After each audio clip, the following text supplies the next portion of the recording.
with the nation later this week.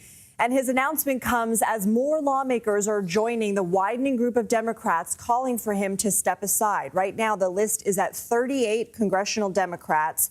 That includes, though, Senator Joe Manchin, who caucuses with the Democrats but has changed his party affiliation to independent. He made that announcement today, and he also was on Face the Nation with Margaret Brennan. Also on Face the Nation today, we heard from Dean Phillips, who mounted his own unsuccessful primary campaign against Biden, and he told Margaret Brennan that Biden had lost the confidence of Congress. So we know that the voices have been sometimes trickling, sometimes coming out in larger groups. It had appeared that there was a sort of coalescing even at the top, that lower-ranking members of Congress were, quote unquote, being allowed to make these public statements in which they were wishing Biden would step aside. So certain leaders, Schumer, Jeffries, Pelosi, certainly have been reported as behind the scenes saying you have to do what is good for you. Many frontline Democrats, Democrats who are in very competitive races of their own, have been outspoken in saying they believe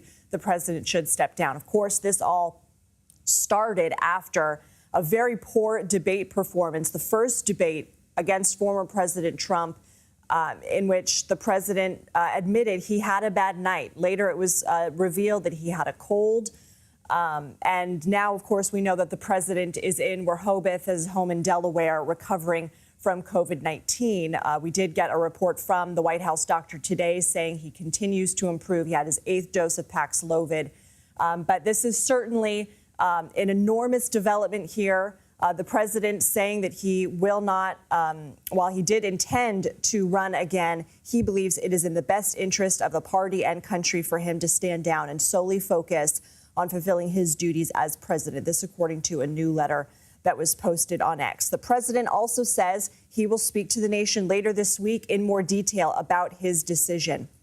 Of course, what happens next? That is the big question that we will all be wondering. We will all be asking, will it be sort of an open primary? Of course, while Dean Phillips did challenge the president, by and large, it wasn't considered sort of a serious campaign against the president. He won his primaries handily. That was one of the arguments that he said he was staying in the race, in addition to polling and his campaign continually saying that they saw multiple routes through the electoral map. But now clearly the president, and listening to members within his own party, and saying that he is going to step down. So will it be Vice President Kamala Harris? Will it be some other names that many Democrats saying they have a deep bench, successful governors that they would like to possibly have in the running as well? Senators Casey, Whitmer, Kelly, those have been some names. And we are now going to go to a CBS News special report on this news that President Biden is stepping down.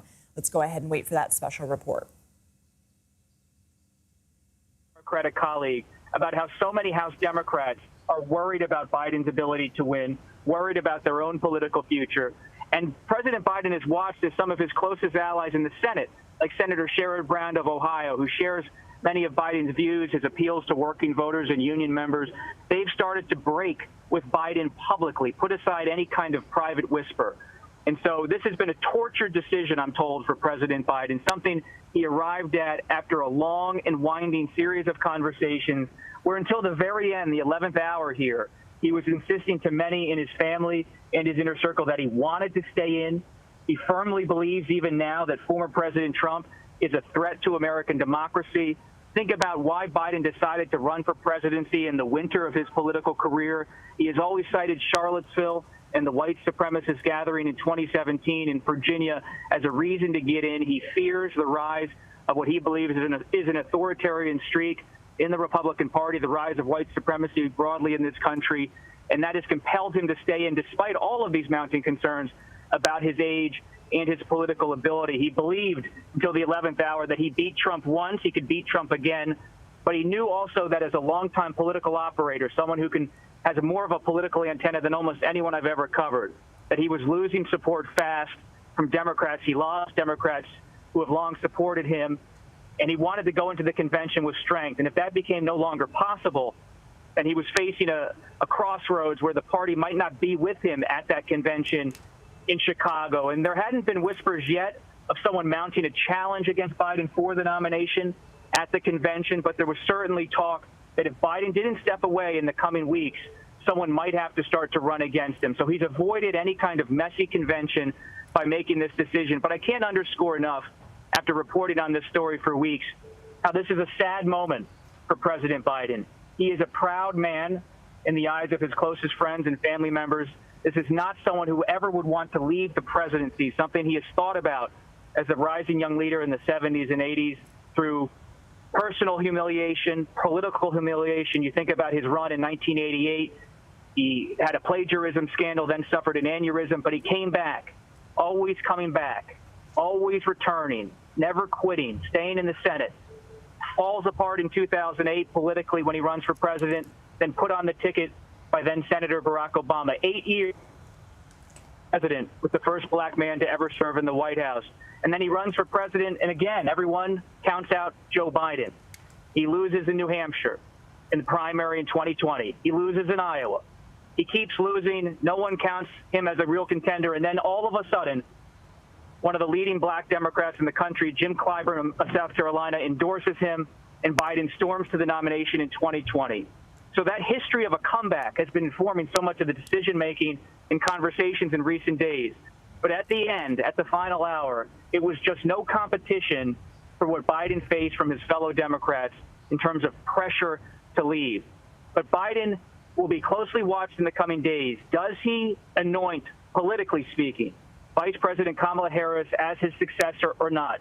And if he does not, you could face a chaotic Democratic convention with no clear standard bearer for a party that's already on edge about its electoral prospects. Robert Costa, please stand by. And I do want to back up some of the points that you were just discussing there regarding how difficult of a decision this was for the president.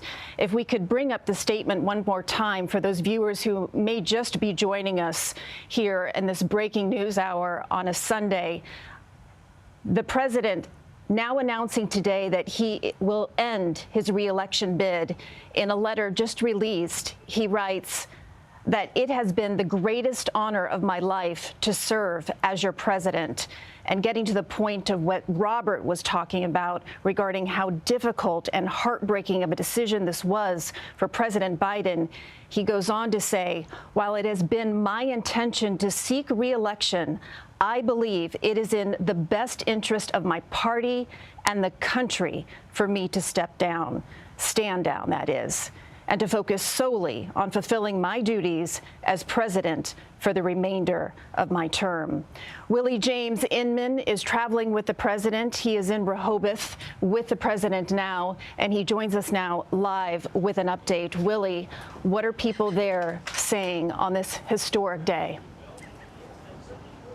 Hey there, Christine. It's good to be with you. Well, this is just sending political shockwaves across the nation today.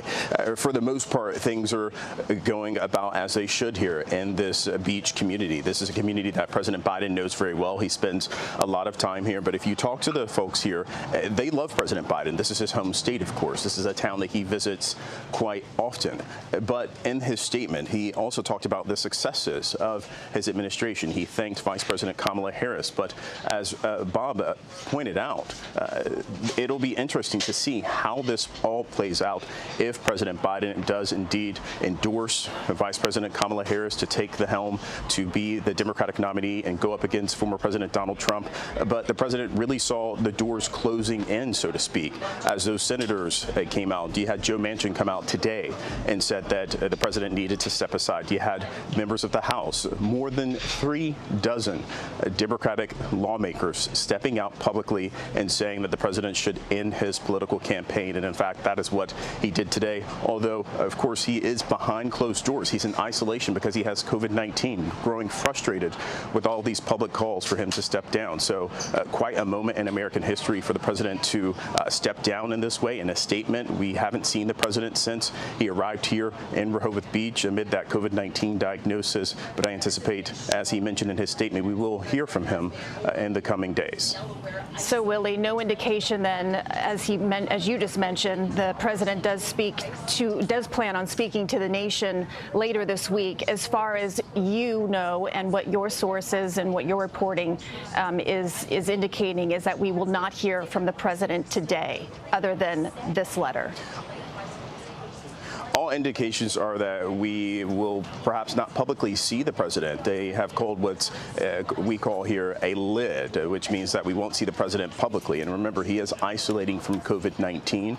Of course, things could always change. He is, in fact, the president of the United States, so we could perhaps see him give an address in some type of way. But for now, what we have from the president himself is this statement saying that he will not seek another term, essentially for the good of the country, but also for the good of the party, because you will see this play out if it were to potentially go forward with President Biden at the top of the ticket. If the Democrats were to do that, it could be messy at the convention with the party not fully behind him. So the president making this tough decision after decades in the political atmosphere, both in the nation and around the world, making this decision to not seek another term. Christine.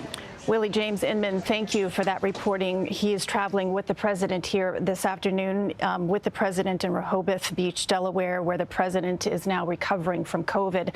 I want to bring in now Joel Payne, our political contributor here at CBS News.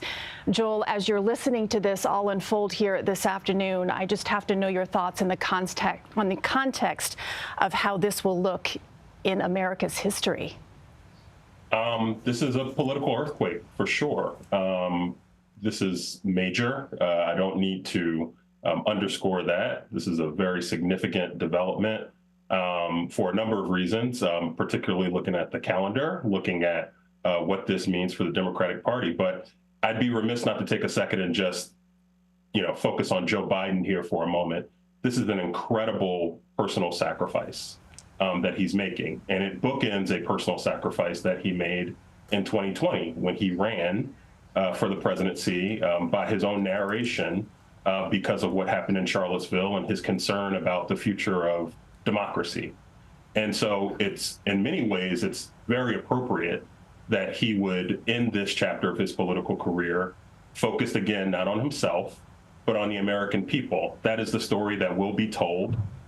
Not just within the Democratic Party, but I think millions of Americans will see this as the selfless act that I think it's designed to be. Joe Biden clearly understands that his campaign for president is untenable going forward. The leaders of his party have been clear in their conversations with him. And I think given the stakes of this election, he has made the very difficult, selfless decision to end his campaign. And I think that this will put him in very rarefied air, not just, again, in Democratic politics, but really just in the annals of presidential history. This is a pretty remarkable turn of events, but also a remarkable, decision by Joe Biden, someone who has been in the public space for 5 decades, who has started off as he's told it himself, as one of the youngest senators in U.S. history. Went through a storied career interwoven with personal crisis and tragedy, ran for president several times unsuccessfully, and at this late stage in his career became president. And now, after achieving this goal that he has been chasing for so long, has decided to step aside for the betterment of the country. It's a pretty remarkable story. Joel Payne, if I could ask you to stand by, because we have now just made contact with Nancy Cortez, who is at the White House. And Nancy, obviously a historic day. As I mentioned here, as soon as we broke in with this breaking news, this is just another twist to what has already been a historic election cycle. And as we were speaking there with Joel Payne, our CBS political contributor, he honed in on how this is a personal sacrifice for President Biden. Do you agree? I do agree. This is a position, the presidency, that President Biden has been seeking for nearly half a century. But before we get to that, Christine, we do have a major piece of news, which is just moments ago, President Biden answered a question that many of us have been asking, and that was whether he would endorse his vice president to take his place. And in a statement on social media, he now has. Here's what he says. He says, "My very first decision as the party nominee in 2020 was to pick Kamala Harris as my vice president, and it's been the best decision I've made. Today, I want to offer my full support and endorsement for Kamala to be the nominee of our party this year. Democrats, it's time to come together and beat Trump." So this is a major puzzle piece falling into place, Christine. Had he not done that, we would have been heading into several very chaotic weeks, perhaps a contested convention.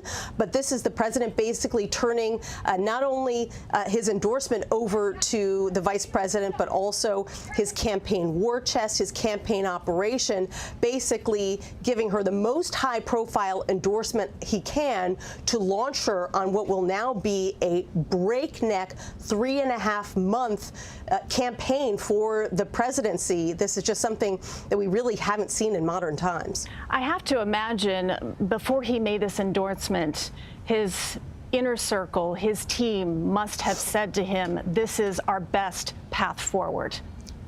Yes, and there have been a couple of different schools of thought within the party, Christine. There are some who say, you know, let's have some kind of mini election, some sort of mini primary that will end up strengthening whoever comes out of it. And then there's been this other school of thought that says, no, that's a process that's uncontrollable. You can't predict who will end up being the victor. You could end up damaging any number of those who are involved. And these are individuals, some of whom have not been vetted on a national stage. And so this is clearly the safest route, especially given how little time there is to introduce the Democratic nominee to the public, get them comfortable enough with this individual to hopefully enable them to have a strong showing in November. So there's no question that this is the safest path. And the fact that the president did this and endorsed Kamala Harris as the nominee so soon after he announced that he himself would not be seeking the nomination is an indication that despite their public claims that they weren't looking into this at all, that behind the scenes there was a plan for this kind of 1-2 punch for the president to announce he wouldn't seek the nomination and then in very short order to throw his support behind his vice president. Nancy, so much information to take in here this afternoon. Please remind us and our viewers how exactly we got here. How did we get to today? Well, about a year ago, there were a lot of questions about whether President Biden would seek re-election. There were many Democratic voters who were a little bit nervous about the fact that he would be 86 at the end of a second term, who wondered if he had the energy and the vigor to continue. And he argued at that time, yes, he did. He said he had had a very successful first term. He felt he could be successful in a second term. He took some time to think about it, longer than anybody expected, and he ended up deciding to run for re-election. But just recently, in perhaps the last 2 months, I would say, we've really seen him slow down a step. You obviously saw it at the debate, but not just at the debate. He seemed to have more difficulty, not just physically, but also remembering names, remembering facts, being able to summon facts as quickly as he once had. You know, this is an individual who was once known as a great orator, perhaps one of the greatest orators in the Senate, who was having trouble completing sentences, not in every situation, but in some situations. And that made many Democrats nervous. And particularly after the debate, you started seeing members of Congress come out urging him to step aside, or at least to consider stepping aside. At first, the Biden White House thought they could weather that storm. It was just a trickle of lawmakers. There were a lot of lawmakers who were saying publicly that they wanted him to step aside, but who were worried about crossing supporting him publicly, didn't want to appear disloyal, so they tried to put on the pressure behind the scenes.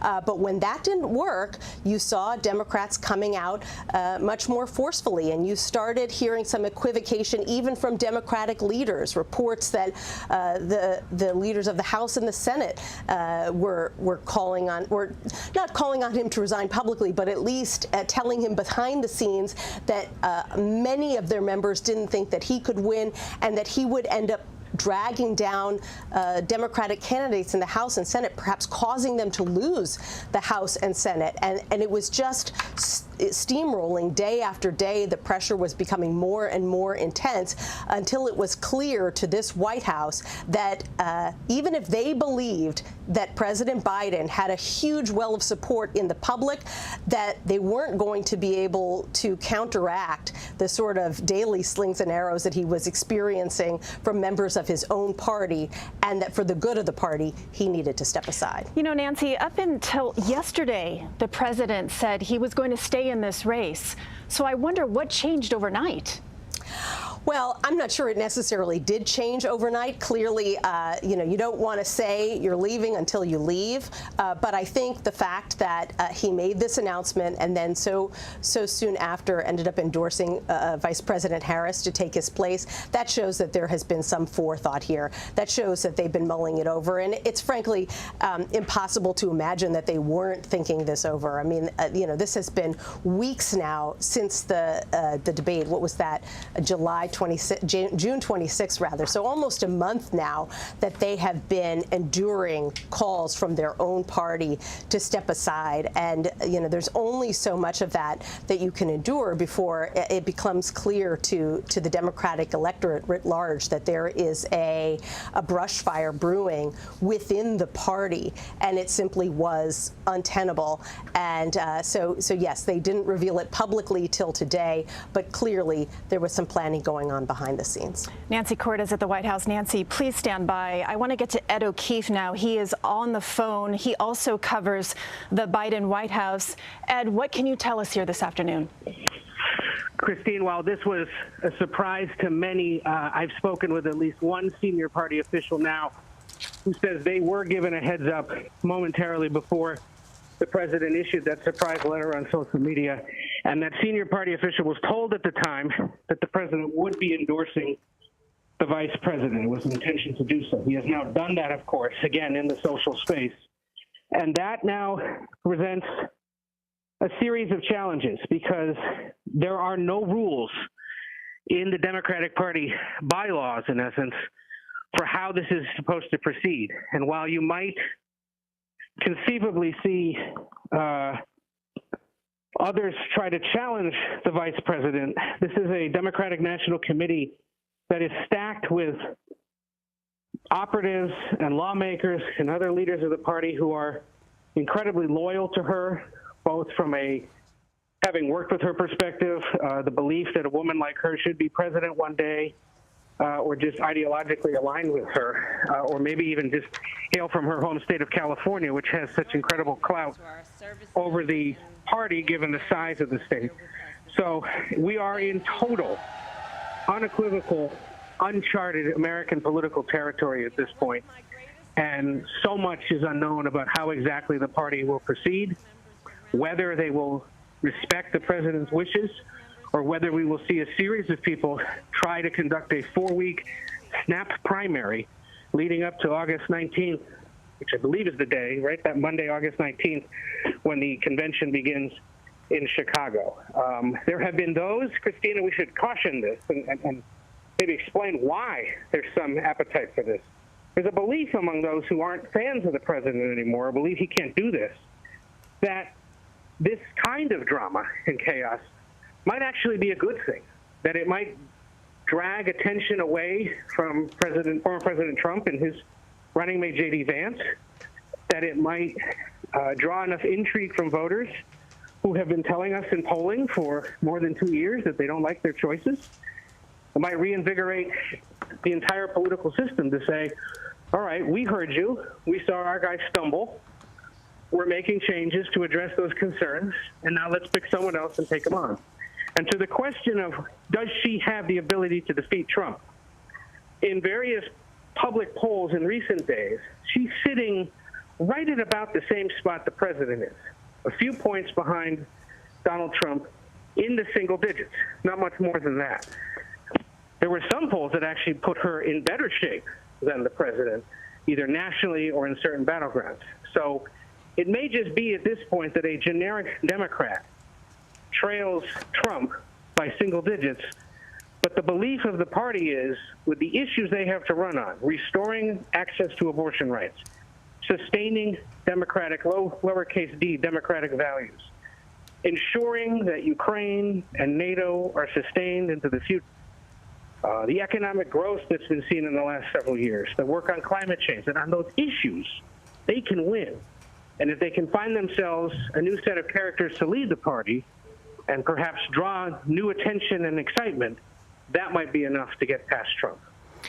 Ed O'Keefe, great insight there. I want to just pause you for a moment, but please do stand by. I'd like to recap here for our audience. It is now 2:31 in the East, 11:30 on the West, and there is breaking news on this, what now is a very historic Sunday for our nation. President Biden today announcing that he will not seek re-election. Biden, the 46th president of the United States, made this announcement in a letter just released. The president writes, "It has been the greatest honor of my life to serve as your president. And while it has been my intention to seek re-election, I believe it is in the best interest of my party and the country for me to stand down and to focus solely on fulfilling my duties as president for the remainder of my term." President Biden did offer his full support for Vice President Kamala Harris to be the Democratic Party's nominee this year. The president says that he will address the nation later this week. Mr. Biden, the first president now since Lyndon Johnson in 1968 not to declare to seek a second term. The president is at his home in Rehoboth Beach, Delaware this weekend. He's recovering from COVID, and he returned there late Wednesday night from a campaign swing in California. I also have a statement here now from Senate Majority Leader Chuck Schumer that I would like to read to you. He writes, "Joe Biden has not only been a great president and a great legislative leader, but he is a truly amazing human being. His decision, of course, was not easy, but he once again put his country, his party, and our future first. Joe, today shows you are a true patriot and great American." Bringing in Nancy Cordes at the White House. Nancy, this statement from Senator Schumer, quite profound. It goes back to that personal sacrifice that we were speaking to earlier. Right, and Joe Biden, if nothing else, has very, very deep roots in the Senate, and this was a very personally painful experience for many of these senators who served alongside Biden in the Senate, some of them for decades. This has been a really gut-wrenching experience for the entire Democratic Party, not only because it was difficult for them to see someone who they cared for quite a lot and who they felt had really had a very historic first term filled with a lot of successes, checking off many of the goals that he had set out for the first term of his presidency, but also this desire that many of them had from Chuck Schumer on down to make sure that this was a decision that President Biden could come to on his own. They wanted to show him that respect and enable this to be his decision and not to force him out. And so they proceeded slowly, especially the leadership. These members of Congress who had gotten to their positions of power, just like he did, through years of hard work and being with him in the trenches in those negotiations, they proceeded pretty slowly to try to send that message to him behind the scenes without coming out and calling on him to step down. They really wanted him to do this with dignity. And so, yes, there are a lot of members of Congress today who aren't proud that this is the way that things ended up. They believed in Joe Biden. They had hoped that he would be the nominee for another 4 years. This wasn't necessarily the outcome that anyone wished for or anticipated. But once it became clear to members of Congress all the way up to the upper echelons that it appeared that Joe Biden was going to struggle, not just over the next 4 months in this election, but potentially in the next 4 years, they also felt a duty to send him a very strong message. And so I think that, that letter that you read from Schumer is pretty indicative of how a number of members of Congress are feeling today. Nancy Cortez, obviously, as you mentioned, that they wanted to show the utmost respect to the president and have him make the decision and do it on his terms. Let's go back to Willie James Inman, our CBS News correspondent, who is following the president in Rehoboth Beach, Delaware. Willie, what do you have? Very bitter in some ways. Hey there, Christine. Well, we are in position here at the Rehoboth Beach Library. It's a spot that the president doesn't stay far away from if he wants to make a statement, but no word yet in terms of if or when the president will come out and speak publicly. Of course, as you have been mentioning, as we've been talking about, the president is recovering from COVID-19. He is in isolation. And what a weekend to make this decision to, of course, be with his family. We knew that the First Lady has been with the president amid this COVID-19 diagnosis. Clearly, there was a conversation behind the scenes going on with not only the family, but amongst those close to President Biden. We knew from reporting that he has grown frustrated and, of course, being isolated in this situation amid these reports of Democrats coming out and saying that the president should step aside. But clearly, we would love to see and hear from the president today, but he came out with this statement on X, on Twitter, to say to the American people that he will not seek another term, but still behind closed doors here as he recovers from COVID. Willie, I'd like to read another statement, a letter actually from the president regarding his endorsement of Vice President Kamala Harris.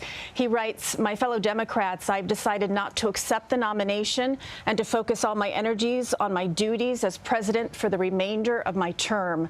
My very first decision as the party nominee in 2020 was to pick Kamala Harris as my vice president, and it's been the best decision I've made. Today, I want to offer my full support and endorsement for Kamala to be the nominee of our party this year. Democrats, it's time to come together and beat Trump. Let's do this." Willie, are you hearing any word today of whether or not we will hear from the vice president? Yeah, that's certainly an open question. I anticipate some type of statement coming from her to talk about this situation. But I also want to talk about what's going on out there in the American public. They're seeing this for the first time, of course, as we're getting it. Vice President Kamala Harris has been with the president since he decided to choose her as his running mate. And as Margaret Brennan pointed out on Face the Nation earlier today, this is about votes. And there have been a lot of black voters, I'm talking about black women in particular, who see Harris as the next party leader, who see Harris as someone who can carry the torch, that it's their turn to seek leadership in terms of leading the country. So Kamala Harris has a lot of fierce support within the black community. So does Joe Biden. But at the same time, Harris is someone who could potentially bring about that coalition. It's an open question as to whether or not she'll be able to be as powerful as President Biden was at the top of the ticket just several years ago. But clearly, this is something that we'll continue to watch, and we'll bring it to you first once we hear from the Vice President, Christine. Some great points there, Willie. And on that note, I'd like to bring in now Ed Gordon, anchor at BET. He actually interviewed the president just this past week. Ed, your reaction here today on hearing this news? Yeah, well, I can't say that I'm surprised, but it is an extraordinary place in history that this moment will take. I think when I sat with him on Tuesday, Christine, he had all intention to continue this fight and really believe, I think, that he was going to be the nominee and truly believed he was going to be able to defeat Donald Trump. So I think between this past Tuesday and the announcement today, he started to read the tea leaves. If nothing else, this man is political and understands there are certain points, political points, that you just can't walk away from. And with the idea of Nancy Pelosi not being full-throated in her support, even someone like Jim Clyburn, who was in fact full-throated, just listening to him during an interview today, you started to get the idea that this may be coming. You certainly did. The drumbeat did get louder and louder since that debate with former President Trump. That is for certain. Ed, I'd like to get your take just on the gravity. I know we have a long road ahead of us. However, if the vice president is in fact endorsed and nominated as the new Democratic nominee at the Democratic National Convention, which will begin on August 19th, just a few weeks from now, the gravity of the fact that she is a woman and she is a black woman here in our nation's history. Yeah. I think Ed O'Keefe hit it earlier when you spoke to him. We're in uncharted territories, Christine. I don't know that we know. Will America be ready for a black female? We'll see. People said that about Barack Obama. There were many who believed that at that point in time, America wouldn't be ready for an African-American president. And he was able to break a glass ceiling that many of us thought would never be broken. I think one of the things that we've got to be cognizant of, though, even with this endorsement, there are forces in the Democratic Party that do not want her leading that ticket. And we're about to see whether there's going to be some political wrangling around that, or whether they will walk in lockstep with the idea that this is, in fact, probably the easiest route for Democrats to follow, but more specifically to give Joe Biden the ability to say, this is who I am putting my belief behind. You should, in fact, do the same.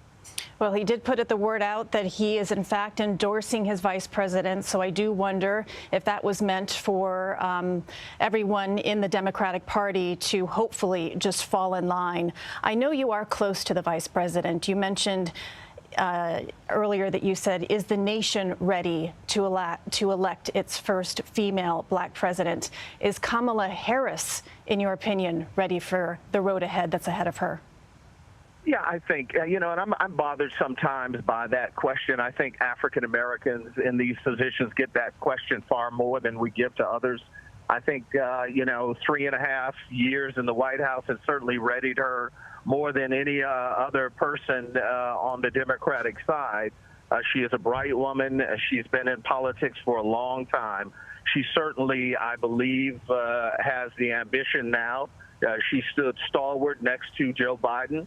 But someone in her position would certainly, I think, rise to this occasion, and I think she's ready, able, and willing to say, I want to take this task on. What are some of those personal qualities that you know about her that you feel will help in the road ahead? Well, I think what we've seen her do at the outset when she was given the idea of handling reproductive rights, a lot of people have suggested, that she stumbled and failed on the border issue, but I think that that's one of those issues that everyone who's been front and center of that, and I'm talking about presidents who were seated in office, have had an opportunity to, use the bully pulpit, but haven't been able to get their arms around the best way to handle that. But she, as many people have suggested, found her footing around reproductive rights. She's a brilliant woman, a great orator, and the energy that she's going to bring to this, if in fact she becomes the nominee, is extraordinary. We've seen her in debates before. We've seen her during Senate hearings. She's quick on her feet. I think she'll be a formidable opponent. Ed Gordon, anchor at BET. Ed, we appreciate you taking some time with us, and if you wouldn't mind, please do stand by as we continue our coverage of the CBS News special report. I'd like to bring in Joel Payne once again, our CBS political contributor. And Joel, I'd like to just continue on this notion of Vice President Kamala Harris receiving the Democratic nomination in these upcoming weeks. Your take on the historic choice for the Democratic Party she would be? Yeah, obviously historic for a number of reasons. She would be the first woman president, and obviously she's already broken history, made history as the first African-American Asian woman vice president. Picking up on Ed's comments, I do think there has been a very fulsome conversation within the Democratic establishment in recent weeks about if we reach this point where Joe Biden decided to step aside from this race, what's next? And in many ways, I actually think that's what has somewhat delayed the decision by President Biden. I believe the lack of a uniform, belief or agreement on a plan B is maybe what delayed this decision somewhat. You have many in the party who want an open primary. They want to hear from the other, what they believe stars of the Democratic Party, whether it's a Governor Shapiro in Pennsylvania or Governor Whitmer in Michigan, many others, Raphael Warnock in Georgia, Mark Kelly in Arizona, et cetera, et cetera, et cetera, right? But then you also have a very strong group of Democrats who believe that there is no other choice than Vice President Kamala Harris for many reasons. One, she has really shown herself to be a stalwart surrogate for President Biden and for this administration, has been a partner in governing, and has been somebody who has really built a profile around a couple of issues that we know are going to be very engaging this time around. The issue of abortion, which she is probably the foremost spokesperson within the Democratic Party right now, and also issues of consequence to young voters like climate change and student debt relief. She went on a very much ballyhooed, college tour in recent months that I believe has really rebooted her reputation with those populations of voters. Not to mention just the obvious fact, let's just say the quiet part out loud, Black women are the strongest, most reliable part of the Democratic voting coalition. And I think that any attempt to pass over Kamala Harris, who has been a very strong and very representative vice president, I think will be received poorly. I know that maybe the polling says something mixed about that, but I do think a party that has historically had a tortured history with recognizing and representing Black voices would have a lot of challenges to keep that coalition together, which is highly dependent on engaged Black voters, if something like that were to happen. So to me, there was no other choice but for Joe Biden to endorse Kamala Harris here. I would not be surprised if you see many other Democrats do that. I think just in the time we've been talking, Congressional Progressive Caucus Chair Pramila Jayapal has endorsed Vice President Harris. I imagine you'll see many folks do that. I think a name to watch, a person to watch in terms of how she will treat the news of the Harris endorsement would be Speaker Emerita Nancy Pelosi, somebody who recent reporting has suggested wanted an open process if Biden were to step aside, as opposed to immediately moving the nomination to Kamala Harris. So there is a lot here, and I believe the next few days will be of great consequence to figure out whether or not Kamala Harris's endorsement from Joe Biden will transfer to the rest of the party. All right, Joel Payne, CBS News political contributor. It is still early here in the East, even earlier in the West, and we are going to continue to cover President Biden's decision to step down for re-election for President of the United States. I'm going to hand over our coverage now to CBS Evening News anchor Norah O'Donnell in Washington. Norah? Christine Johnson, thank you. We are coming on the air at this hour as President Joe Biden has decided to drop out of the 2024 race for the White House on Sunday, just a short time ago, releasing a statement to the American people saying over the past 3.5 years, we have made great progress as a nation with the strongest economy in the world, but that he has decided to instead endorse his vice president, Kamala Harris, in this effort to try and defeat Donald Trump. I want to bring in Margaret Brennan, who is the host of Face the Nation, as well as Robert Costa, who's with me as well. And Margaret, I understand you've been speaking with some people inside the Biden camp. We have, because President Biden made this decision in a very small group of advisors. They kept this very, very quiet. And from the calls I've made so far, there is an appeal to say, please don't make this about the process. Focus on the legacy of Joe Biden, that he made this decision in what he views the best interest of the country. That is, he finally heard the message that for 3 weeks now, Democrats have been saying quietly and increasingly more loudly, as they did earlier today, on Face the Nation, Joe Manchin, Dean Phillips, others joining the chorus of lawmakers saying that the president has lost the faith of the Congress and lawmakers and that he needed to pass on that torch. What he is stepping aside to do now with this endorsement of Kamala Harris, which he did all via social media. We haven't heard from the president directly. I understand we will in the coming days. But this is a message to quickly respond to the cacophony of voices telling him that he may lose this election versus Donald Trump. Now, we know from our polling data at CBS News that in a hypothetical head-to-head, Kamala Harris trails Donald Trump by 3 points. Joe Biden trailed by 5 points. That is, of course, where we are in the race right now. This focus, this onslaught will turn towards her. Republicans already coming out and saying that Joe Biden's endorsement of Kamala Harris without reopening a primary process somehow looks rigged, somehow denies the vote that primary voters set earlier on in the race we've had to date. So you are about to see an onslaught aimed at the vice president and to undermine faith in the process, the primary process and the selection here. But in this moment in time, it is worth noting that Joe Biden has come to a very painful decision for a 50-year legacy in Washington at such a consequential time, having passed bipartisan legislation, having faced a world in crisis, and by the way, about to go face-to-face with a world leader and trying to broker Middle East peace. Right. The President of the United States saying, I believe it is in the best interest of my party and the country for me to stand down and to focus solely on fulfilling my duties as president for the remainder of my term. Want to bring in Robert Costa. And Robert, obviously a very difficult decision for President Biden to make. He has been in elected office for some 52 years, has a tight-knit group of supporters. They were pushing very hard to try and stay in this race just as early as yesterday, saying he's going to be back out on the campaign trail next week. He's going to be meeting with the Israeli prime minister that's here in town. What changed? This is a seismic political moment, a historic moment for this country. The first time since March 31st, 1968, that an incumbent president has decided to step away from the nomination.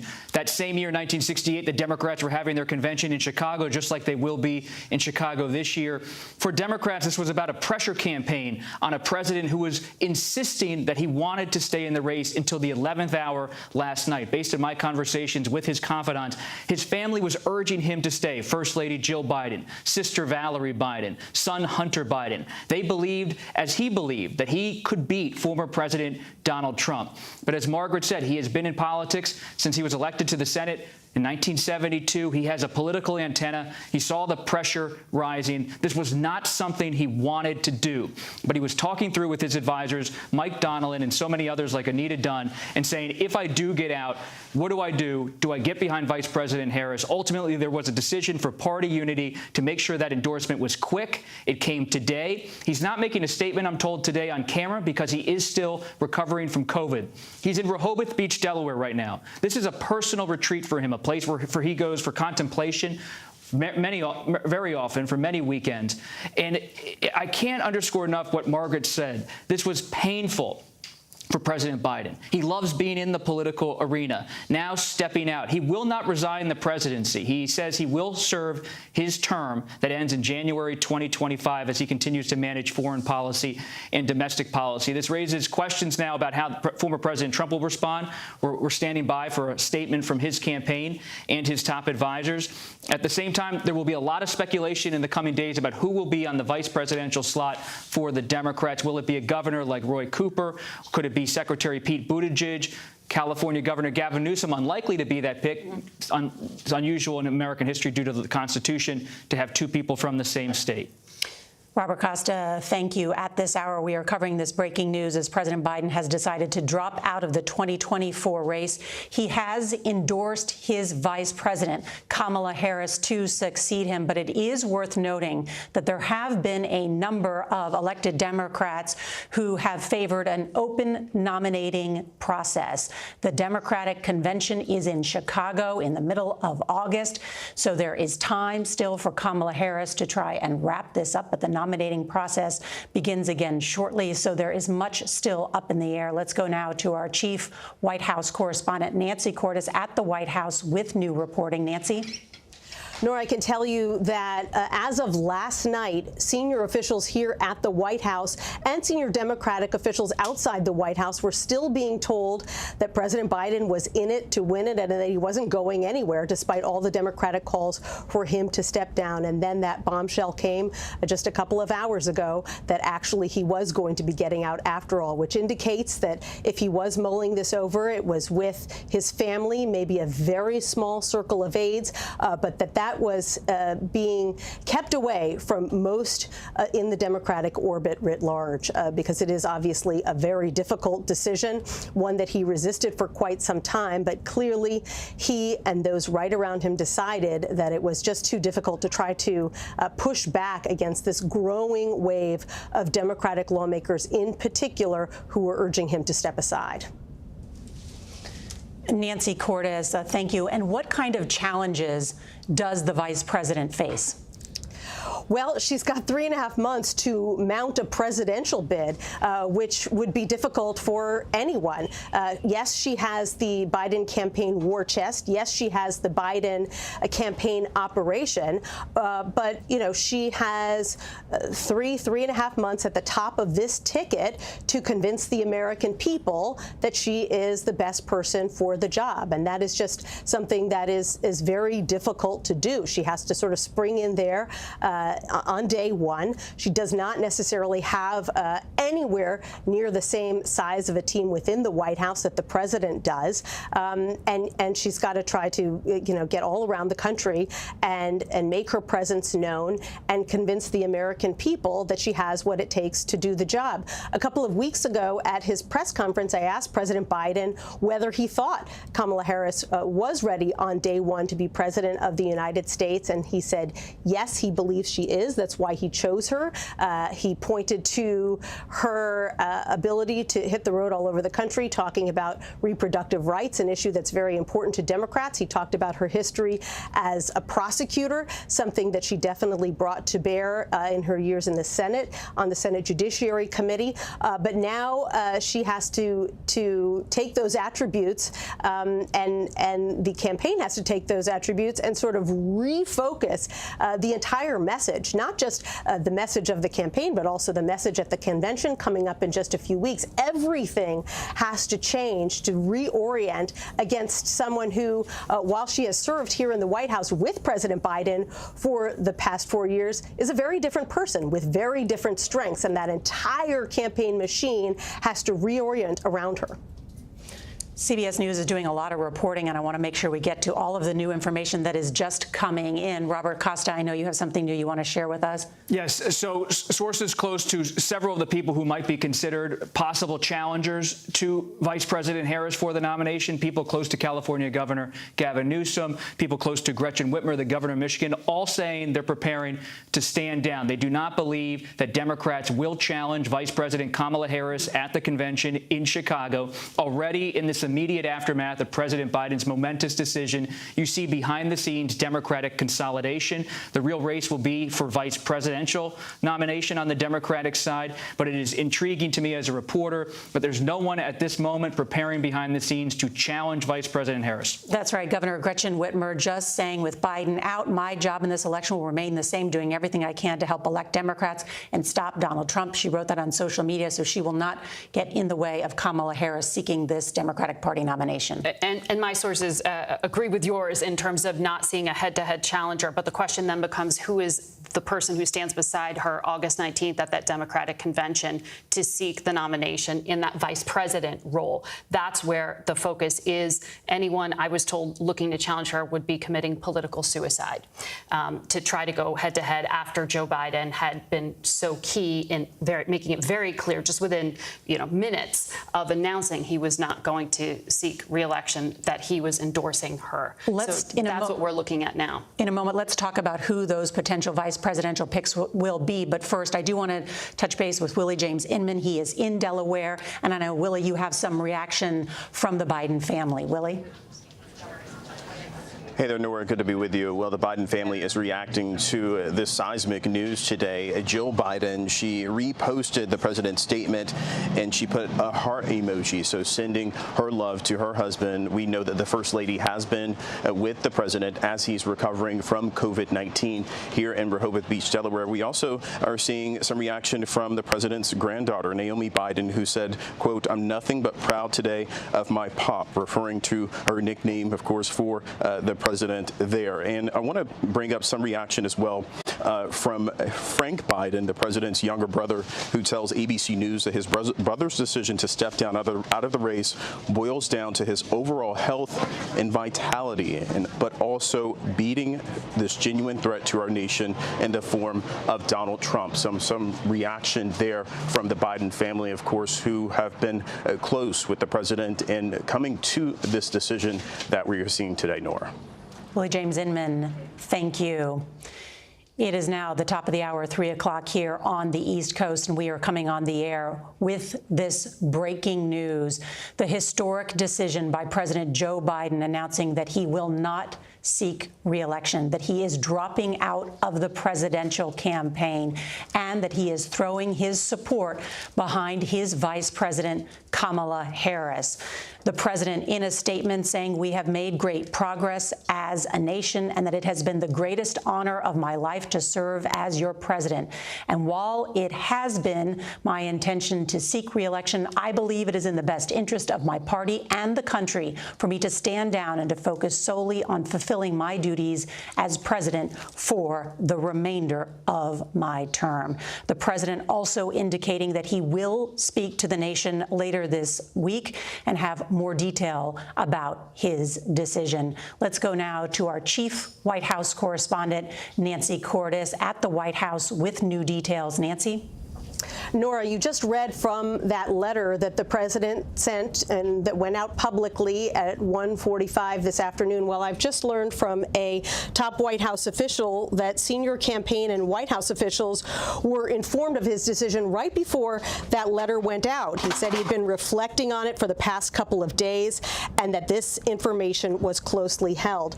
We still don't have much timing on when the president plans to make an address to the public. Keep in mind, he's still got COVID. He is isolating at his home in Rehoboth, but I'm told it should be sometime later this week.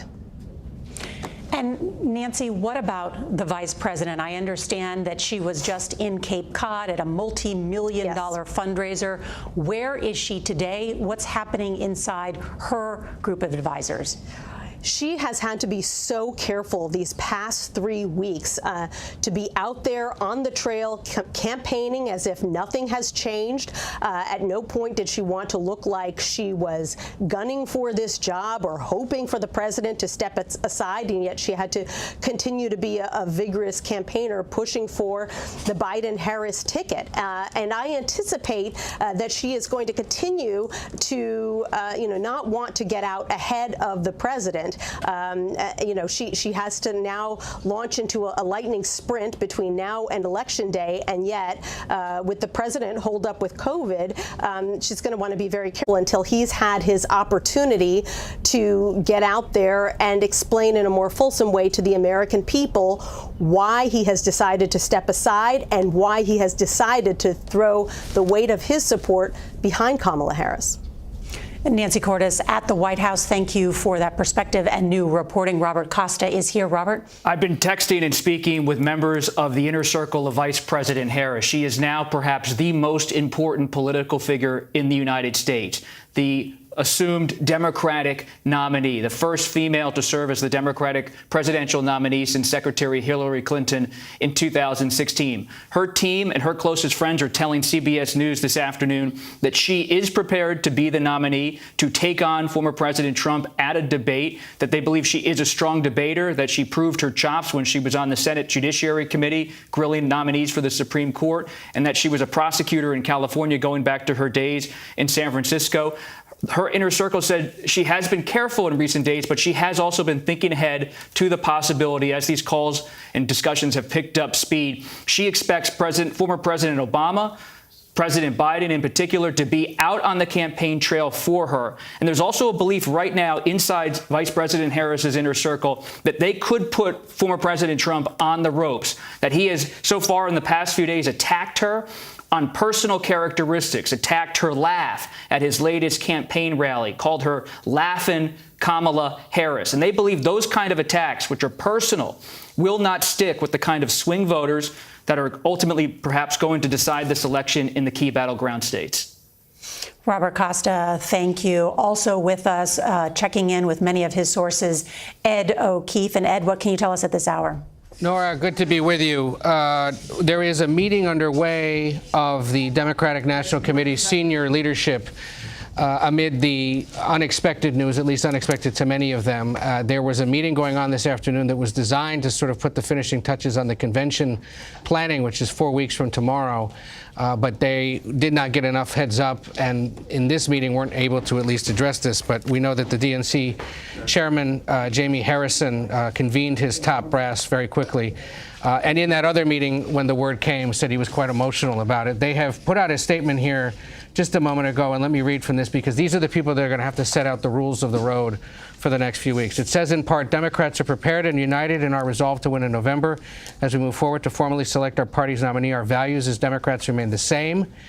He says later, we have and will continue to make this case to the American people. The American people will hear from the Democratic Party on next steps in the path forward for the nomination process. In other words, they don't quite yet know what to do. While the president has endorsed the vice president, to Bob's point earlier, that many may be standing down, given that announcement, there's a few reasons for that. One, you only got 4 weeks left. And that's a gargantuan task to try to take on a sitting vice president who's sitting on roughly $200 million, give or take, maybe less than that now, because her name is on the campaign's official title. Technically, a handful of money would go to her. And so she could use that conceivably in these next 4 weeks should she be challenged. Keep an eye instead on the race for running mate. There are a handful of governors who I've learned this afternoon have been contacted. The one I know for certain, at least in a reportable way, is the New Jersey governor, Phil Murphy, who is among those fielding inquiries and entertaining them, in part reminding people that he has a foreign policy background, given he was once ambassador to Germany. Others that will be considered include the governors of Kentucky, Andy Beshear, Pennsylvania, Josh Shapiro, potentially Gretchen Whitmer of Michigan, and Governor of Illinois, J.B. Pritzker is the kind of guy that if he really wanted to, could cut himself a $200 million check and mount a challenge himself. But the early word from his staff is they didn't know either. We do now know also, Nora, real quick, that he did inform at least a handful of people before this letter went out over social media. There was one senior party official who said he got a call from someone close to the president, made clear he was going to do this and intended to nominate or to endorse the vice president. So there was some early heads up given to a small handful of senior party leadership responsible for the order of things, raising money, operations, and whatnot. We know over at the White House, however, that many staffers learned about this the way the rest of the world did over social media. Nora. And let me ask you about this, Ed, and I think we could all sort of discuss this. It's my understanding, though, that the rules at the convention, President Biden cannot simply transfer the nomination to his running mate. He drops out of the race. There are some almost 4,000 Democratic delegates now that were selected, that were bound to President Biden, that they are now essentially free agents.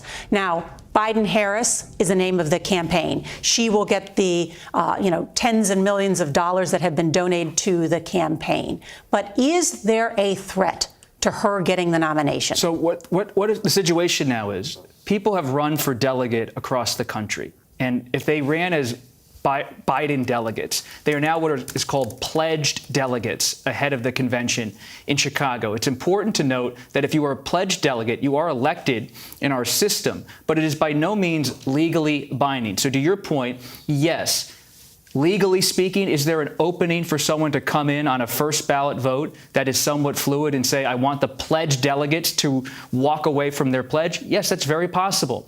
And someone could mount a candidacy saying, I want people on the first ballot to discard their pledge. But this is a political process where these delegates are under enormous pressure to follow through in the faith of the Biden campaign, politically speaking. And if President Biden is now directing his delegates, essentially, to go with Vice President Harris, they could move in a different direction. But there's no one now making a move against Vice President Harris, and it would take a real insider who could pull and yank pledged delegates away from President Biden's decision. And remember, these people who run for delegates are the most loyal Democrats to Biden in the country. So to your point, it is possible someone could challenge her, but not likely. And you have called this political suicide, Margaret, based on what people have said to you. Who would challenge what could be the first black woman and Asian American to become president of the United States? What would that mean for the disunity that already exists in the Democratic Party? Is there a collective thought that they must now unite as a party in order to defeat Donald Trump?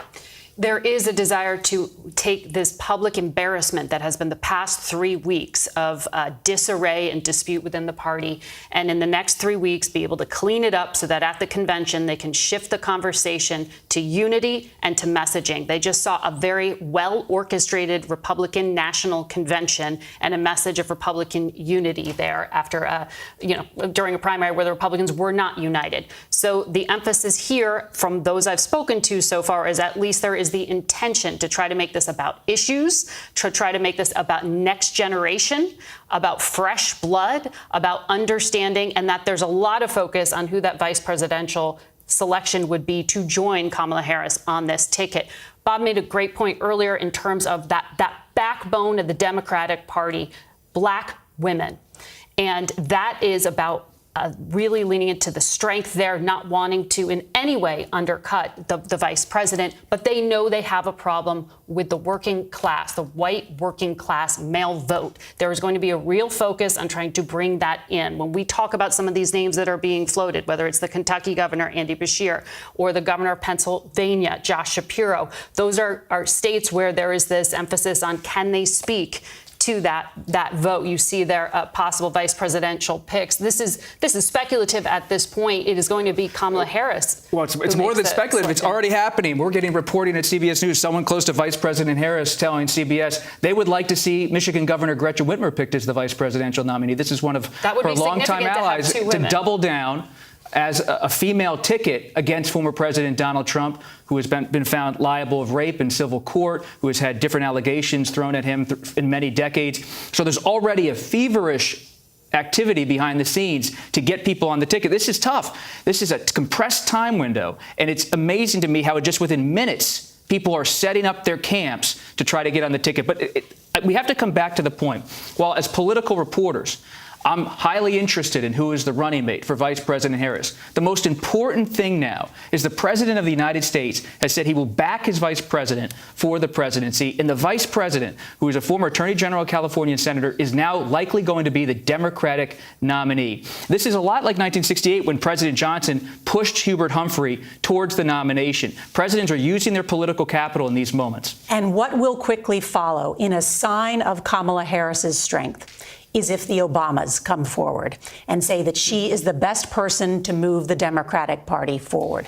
What will the Clintons do next? That would be a way that could quickly send a signal to the Democratic Party that they want her to be the nominee. Obama's allies tell CBS News there's no doubt he is going to be supportive. Think about this. Vice President Harris got to know then Senate candidate Obama when he was a state senator running for the U.S. Senator in 2004. He would come to California for fundraisers and got to know this rising star in San Francisco named Kamala Harris. They became so close that when he ran for the presidency as a Californian, she flew to Iowa to campaign for then candidate Obama. They are close personal friends. It would be shocking if he didn't go out there again and again for her. But to your point, Nora, there is concern among some Democrats I've spoken to that this cannot look like a coronation. This cannot look like what happened at the Republican convention, where unity was really sublimating to Donald Trump. There is a part of the party that wants to see this look open, transparent, and have the Senator Bernie Sanders wing will be watching this all. He has not issued a statement yet, at least to CBS News. Senator Bernie Sanders and that progressive wing have not always had a perfect relationship politically with Vice President Harris. Watch what Senator Sanders and Representative Alexandria Ocasio-Cortez of New York do. If the progressives fall in line it's all hers politically, based on our reporting. I want to bring in Ashley Etienne. She's the former communications director for Vice President Kamala Harris and is now a CBS News political contributor. Ashley, so good to have you on this historic day. What can you tell us about what is happening behind the scenes where the vice president is at this hour? Absolutely, Nora. It is an incredible day in American history. I just remember, Margaret's on with you. We were on Face Nation maybe 2 years ago, and the question then was whether or not she was going to be on the ticket with Joe Biden, and now she's at the top of the ticket. So much has changed in such a short period of time. It's incredible, but there's a level of excitement within the party and definitely within her own office. So now the question is, what are the plans going forward? How do we piece this together now going forward in a way that sort of stops the bleeding among these key stakeholders that the party's focused on? One, she's already started to make calls with fundraisers, so that's headed down the path. There's now plans for leadership on the Hill to get on conference calls today, conference calls tomorrow. Does she go to the Hill? Does the president pass the torch officially, publicly, in a way that shows that he's fully endorsing her? These are all the questions now that they're trying to figure out behind the scenes. Does he do it in a formal way at a podium, passes the torch to her? Does she deliver big remarks? The other outstanding question is this: is he going to continue? Is he going to put forth a lot of effort to secure those pledged delegates that you guys were just mentioning? Is he going to get on the phone, and is his team going to get on the phone with those folks and say, listen, we've got a plan. We've decided as a party, we need to be unified. Our unity is our strength. We need to get behind Kamala Harris and move forward and focus our attention on Donald Trump. So what's happening behind the scenes is hyper-focus on what are the next steps, and then how do we stop the bleeding among those key stakeholder groups? Ashley Etienne, thank you. And just moments after I said we're waiting to hear from the Clintons and the Obamas, the statement from President Clinton and Secretary Clinton released, noting that they endorse Vice President Harris and will do whatever we can to support her. The Clintons going on to say in this joint statement, we've lived through many ups and downs, but nothing has made us more worried for our country than the threat posed by a second Trump term. He has promised to be a dictator on day one, say the Clintons, and the recent ruling by his servile Supreme Court will only embolden him to further shred the Constitution. Now is the time to support Kamala Harris and fight with everything we've got to elect her. And then they end with this, the Clintons saying, America's future depends on it. Pretty strong statement from the Clintons, throwing their support behind Kamala Harris, noting what many people agree is a historic presidential election, perhaps the most important in generations, and what a wild couple of weeks it has been. Beginning with that disastrous debate by President Biden, then the attempted assassination of Donald Trump, in which he miraculously survives and is barely hit with that bullet, a unified Republican convention, which we all just came back from, and his choice of this younger Senator J.D. Vance, who is from Ohio, spent his summers in Kentucky, and has been picked to try and court the white working class vote. However, there is already an effort underway, of course, to go back and look at J.D. Vance's record. The way he talked about the white working class in Hillbilly Elegy wasn't always complimentary. And so there certainly will be a discussion about that coming forward. And I think the Democratic Party and sources that I have spoken with, the reason that they pushed President Biden so hard is that they believe he was not vigorous enough in his pointing out and debating the record and the rhetoric being put forward by Donald Trump. That's true. But also at this moment, there's a lot of anger among some of President Biden's closest friends. I can't emphasize enough how they feel he was pushed, and that while Democrats might on the surface be celebrating Vice President Harris's likely nomination in the coming days, there is a lot of fury among those closest to President Biden that he was forced to make this decision under pressure from allies of former President Obama, from allies of former Speaker Nancy Pelosi, from major Democratic donors. So expect in the coming days for Democrats to lock arms. We will see a cascade of statements in the next few minutes and hours of every major Democrat likely coming out and offering support for Vice President Harris unless they're thinking about challenging her for the nomination, which we've reported is very unlikely at this hour. At the same time, watch what President Biden does in the coming days. He will be forceful, I'm told, by people at the White House to be out there on the campaign trail for her, and they don't blame her inside of the Biden inner circle for what has happened. But this is a Democratic Party that's at a fragile political moment. They do not feel that this was played in the perfect way for an 81-year-old president who has battled through so much. And so everyone's watching exactly how statements are made and how people use their time, their money, and their political capital. Thank you. I want to point out that we are just hearing now from Nancy Pelosi, the Speaker Emeritus, in a statement saying President Joe Biden is a patriotic American who has always put our country first. In her words, his legacy of vision, values, and leadership make him one of the most consequential presidents in American history. She has not endorsed Kamala Harris in this statement, but notably praising the legacy of Joe Biden and applauding his decision to put our country first. We are now joined by the co-chair of the Biden-Harris campaign, Senator Chris Coons. Senator, thank you for joining us. Great to be on with you. This is a critical moment in American history, and I hope today that we can focus on Joe Biden's incredible legacy of service to our nation.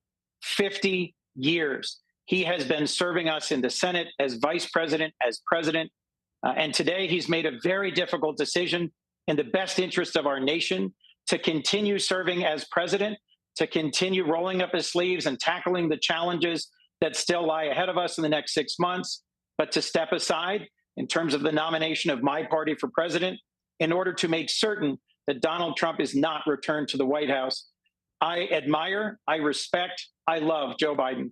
I have worked my heart out for him on this campaign. And while this was a very hard decision, I deeply respect how it is a continuation of his lifetime of putting our country before himself. Joe Biden is the toughest fighter I've ever met. Every time he's been knocked down, he's always got up again.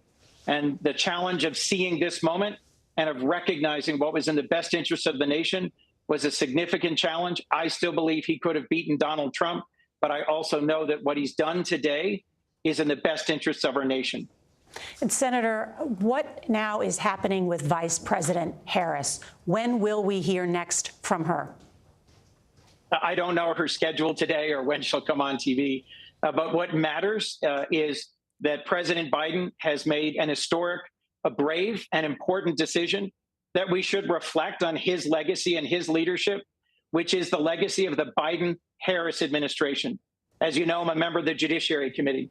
We've confirmed more than 200 federal judges under the Biden-Harris administration. Vice President Harris, who served with me in the Senate on the Judiciary Committee, was a critical part of getting every one of those judges confirmed. She's been a key part of the successes at home and abroad of the Biden-Harris legacy, and I think she is best positioned to carry it forward. Joe Biden, our president, spoke to that just moments ago in endorsing her. I do hope that we'll take some time today and reflect on the fact that Joe Biden is someone who in the Senate, as vice president, as president, has earned a legacy among the most important, impactful, effective presidents in our entire nation's history. And there's lots more to do. Just this coming week, he will continue to work to negotiate a ceasefire in Gaza, a hostage release and return, a path forward for the resolution of the conflict between Israelis and Palestinians in Gaza. He is someone who spent 50 years being prepared to lead our nation in this moment, in Ukraine and with our NATO allies, in the Indo-Pacific, in the Middle East, and he's got 6 more months of service to complete as our president and as the most respected, most senior leader of our party. Senator, I look forward to campaigning hard alongside him this fall and to working with him in the Senate. Senator, at this hour, we know that President Biden has endorsed his vice president to be the Democratic nominee. We have also heard from the Clintons in a joint statement saying they would like Kamala Harris to be the Democratic nominee. Do you expect there to be any challenge to the vice president? Well, today I think we should focus on the legacy of Joe Biden as president. I do recognize the urgency of the moment As we head towards our convention in Chicago in August, I think the most important thing we can do is come together. And Vice President Harris has an incredible legacy of success and accomplishment as a senator and vice president. I do not expect a serious challenge to her nomination, but let's let that work itself out in the coming weeks and focus today on what a big contribution to our nation our president has made. He's been my mentor. He's been my friend. I am proud of him as a Delawarean, a Democrat, and an American. And I hope the folks who have been raising lots of questions and issues in the last few weeks will do what they said they would do and recognize his leadership, his legacy, and come together to support the nominee of the Democratic Party so that we come out of Chicago united.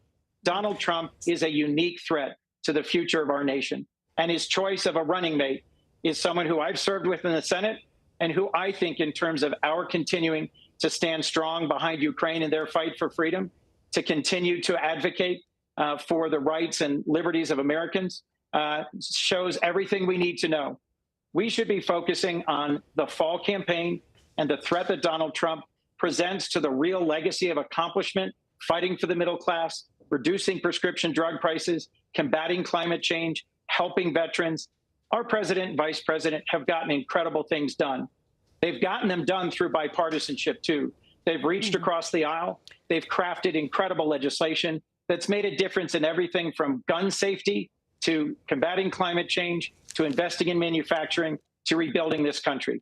So for everyone who's watching, anxious, concerned about the future of our country, know that Joe Biden is a patriot who loves our nation, and know that we are positioned to carry that legacy forward this fall. Senator Coons, it's Bob Costa. Good to see you, sir. If you could, for a moment, good to see you, respectfully put aside your role as a United States Senator and talk about Joe Biden, the President of the United States. You, more than anyone perhaps I've ever covered, understand his home in Rehoboth Beach, Delaware. This is a retreat he goes to. The final days of this decision was not like Nixon in '74 at the residence of the White House. He went to Rehoboth Beach, your home state, to be with Jill, to talk with family members.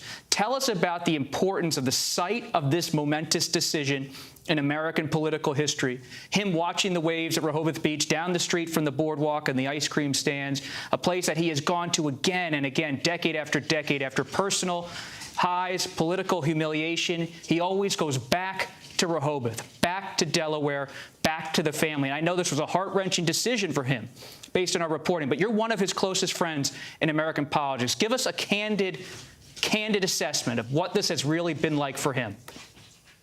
Bob, as you say, Joe Biden is grounded. He's grounded in his faith, in his family, and in our state. Excuse me. I'm sorry. This was a very difficult decision, and one that I think reflects the very best of who Joe Biden is. Someone who, as you put it, Bob, comes home because it's where his strength is. His strength is in his family. His strength is in our community. His strength is in his faith. And as he was going through the excruciating loss of his beloved son, Beau, it was in Rehoboth, in Wilmington, in prayer, and surrounded by all who have loved and supported him for decades in Delaware that he found strength. As he was finding his way through the tragic loss of his wife and daughter back in 1972 that began his career in the Senate, it was in Delaware, and it was in his faith that he found the grounding and the strength to be able to get back up and continue. And in every chapter in his life, in politics, in service, in his family, and at home, he's been grounded. Joe Biden, more than anyone I've ever known, speaks to what is best in the American spirit, a capacity to keep going, to see challenges, but to find hope and to find strength. The folks in Delaware who've been texting me and calling me in the last few hours all want me to say to Joe Biden how much we love him, how much we admire and respect his service, and how grateful we all are for the decisions he's made over decades in his service and his tireless loyalty to our home state of Delaware. He is the greatest Delawarean in our history.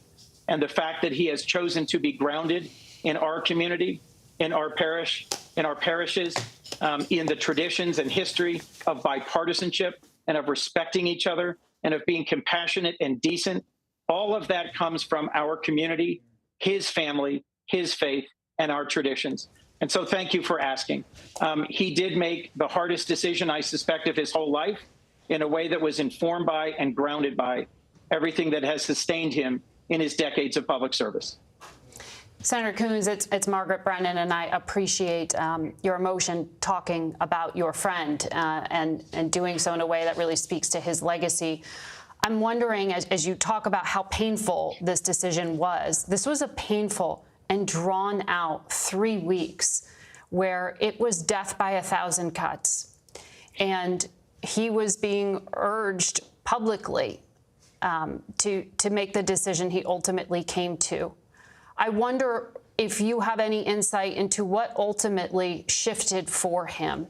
Was it hearing that he had, had lost the faith of some of the Democratic leadership? Was it numbers in Congress and losing races, or was it ultimately something within him that said, this is not my moment? Do you have any insight into what changed overnight? Look, Margaret, I shouldn't get into details where I'd be speaking for our president. But I will say this. He is someone who has always fought hard. He is tough. He is a fighter. He has survived blows that would have leveled any lesser man. And so in the last few weeks, he has struggled with that instinct, that toughness, that determination to keep fighting and to keep showing what America's all about. If you read his letter that he put out today, he said he's more optimistic today than he's ever been about our nation, that together, if we unite, there's nothing we cannot do. And I think there was a tough balance there. He listened, he heard input from average folks, from folks who've loved and supported him from decades, from folks, of course, in the political spectrum all across our country. He dedicated a lot of time to listening to senators, to mayors, to House members, to governors, to advisors, to friends. But at the end of the day, I think what really mattered more than anything else was his confidence that this was the right thing for our nation.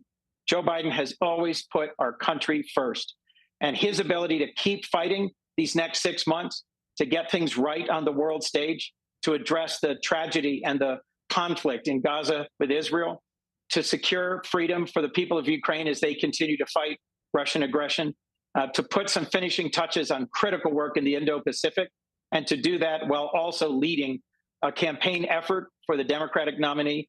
I think that opportunity to keep fighting for the things that matter ultimately won out over he personally being the nominee of our party. This is a momentous, a difficult, and a heartfelt decision, and I deeply respect how he made it. Senator Chris Coons, thank you so much for joining us. We appreciate it. Thank you.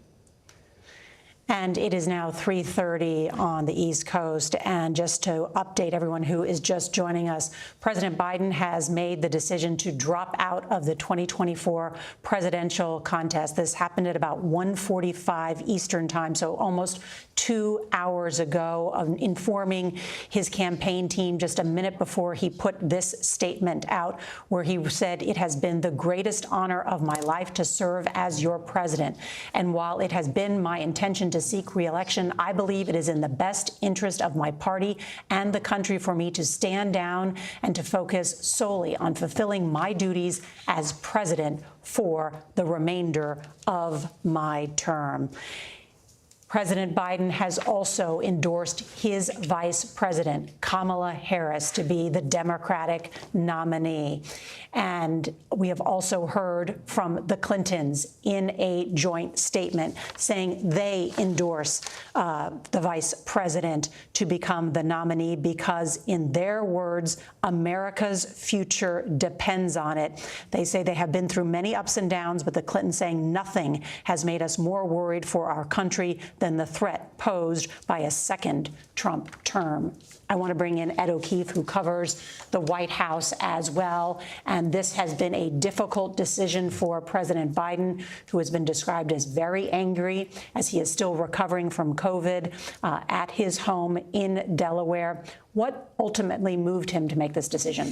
Well, we're still trying to figure out exactly what it was, but there were obviously a collection of things that were occurring, and the latest that had come essentially in the overnight hours is the fact that money was becoming an issue. Donald Trump now has more money on hand than Joe Biden does in his campaign coffers. And so that was a signal that after weeks of hearing that donors were withholding large sums of money, not only to his campaign, but to the various super PACs that run ads and try to find people across the country to turn out and vote, that it was going to become difficult to keep the lights on, conceivably, in the coming weeks and to pay for the advertising and the travel and the staffing necessary across the country. So that was another factor that had emerged just in the last day, essentially. We don't know that that is necessarily the one, but it is a big data point that affects any candidate when they're in the crunch if they start to see money issues. This appears to be becoming a conversation about how do we formally nominate her, the vice president, and then who do we pick as her running mate? There are no indications yet, and Bob has reported this as well, that there are no others currently planning to step up and challenge her after the president said what he said this afternoon, endorsing his running mate.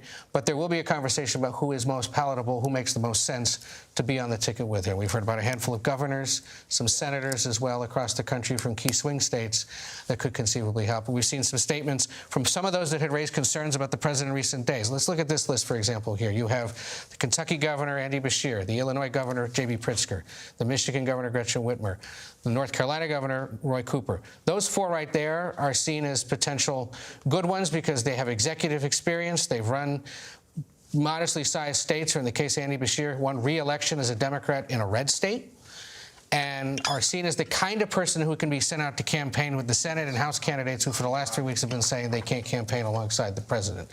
Others on that list, Mark Kelly from Arizona would be an interesting pick, the former astronaut from a swing state. There's a Democratic governor who could replace him, what might deliver a much-needed battleground state. Those are the kinds of conversations going on right now with Democrats. Well, certainly the same still exists today about that blue wall that the Democrats, assuming that Vice President Kamala Harris could carry the same states that they did in the last election, the most contested ones being the blue wall, giving Pennsylvania, Michigan, Wisconsin, and Governor Josh Shapiro of Pennsylvania very popular in that state and popular with people who voted for Trump. So his name also at the top there. Robert Costa. Nora, I just stepped off set for a few minutes to get calls from a couple of the people closest to President Biden and some fascinating new details to share with you. This was in the minds of, in the words of his closest advisors, a, quote, presidential decision. That's how he frames a lot of things in his presidency. And he did it very much alone. Yes, he conferred with some of his family members and advisors, but he has been in isolation in his home in Rehoboth Beach, Delaware. He has been exhausted in recent days. He has been monitoring the polls, including one from the Detroit Free Press. The weight of this all, as he's been coughing all weekend alone, has been enormous on his shoulders. He has felt wounded at times from how fellow Democrats, including from the Obama-Biden administration, have talked about him publicly, how he feels pressured to get out of the race. But he kept this decision extremely close. His son Hunter, reportedly in California, not in Rehoboth Beach, Delaware, this weekend. He's talking to his sister Valerie, talking, of course, to the First Lady, Jill Biden. And they have all said to him in recent days, you do what's best for you. This is your decision to make. And he has been alone because of COVID, not because he wants to be alone. He's actually been in a pretty salty mood, I've been told, because of COVID, and he doesn't have the ability to use his phone as much or have the kind of meetings he wants to have. But there have been some key people who have really helped him with this decision to think it through. Mike Donnellan, who goes back decades with him, one of his longtime trusted advisors. They always say Donnellan is like a parish priest. He never speaks. He has this kind of kind demeanor. He almost never speaks in meetings. He only speaks to Biden. He has that kind of relationship, doesn't speak to other advisors because it could trickle out. President Biden, I'm told by his closest advisors, has been angry about the leaks, about anger towards him, about his electability.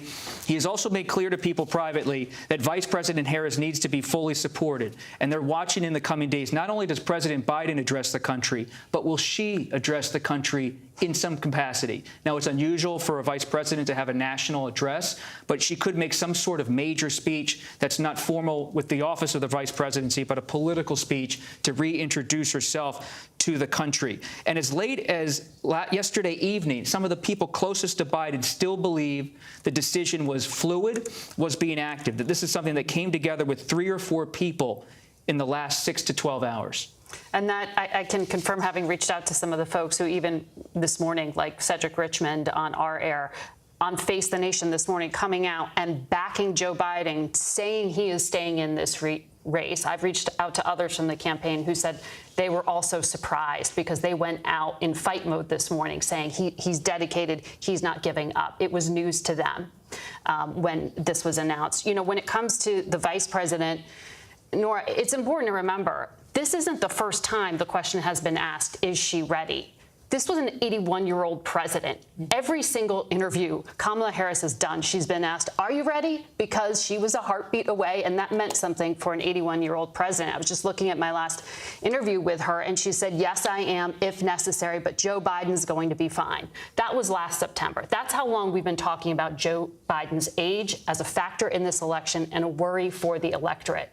But during the Democratic primary process, we were told, put that aside. The public was told it is not a factor in his viability. And yet, 3 weeks ago, that changed completely at the debate. We watched it. We covered it in that moment, and the ground shifted. It's an excellent point about how much has changed in such a short period of time. And now, while Kamala Harris has been endorsed by the president, by the Clintons, by a number of other top governors say they will not challenge her at this hour, there is still a test that presents itself when running for president of the United States. There is no sharper spotlight than a presidential race. It does things to people. It changes them. It changes people's views of them. No matter how qualified you are, people have stereotypical views.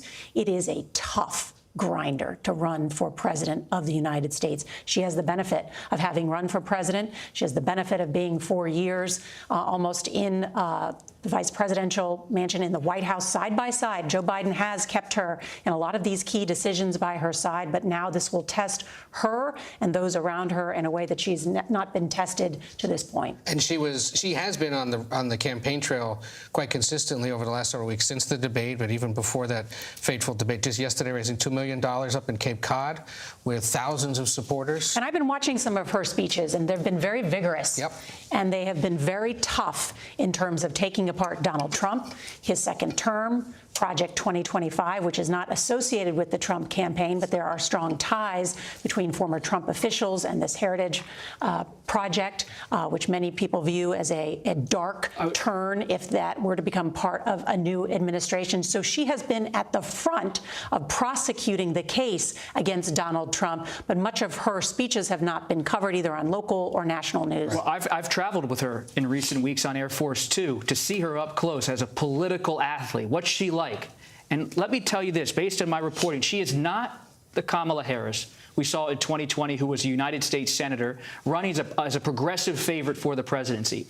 Where did I see her in Philadelphia, Nora? In union halls, meeting with older union leaders, union workers. She's going to the Biden coalition and saying, I'm your voice. The Sean Fains of the world at the UAWs, the Philadelphia labor leaders, the labor leaders and workers in Atlanta, Georgia, these key states. This is someone who is saying, I am going to have a broader reach than everyone believes in American politics. I'm not just this progressive from California. I am someone who has adopted the Biden political playbook, and I'm here to use that to win in 2024. And as the conversation about the vice president continues and we ask the question of what's next and how are things being put together here, the political arm of the Congressional Black Caucus just made it official and is now endorsing her. That gives you a sense of how things are coalescing quite quickly. Earlier this hour, Emily's List, which of course is the organization designed to elect women to political office, also endorsed her. So key elements of the Democratic Party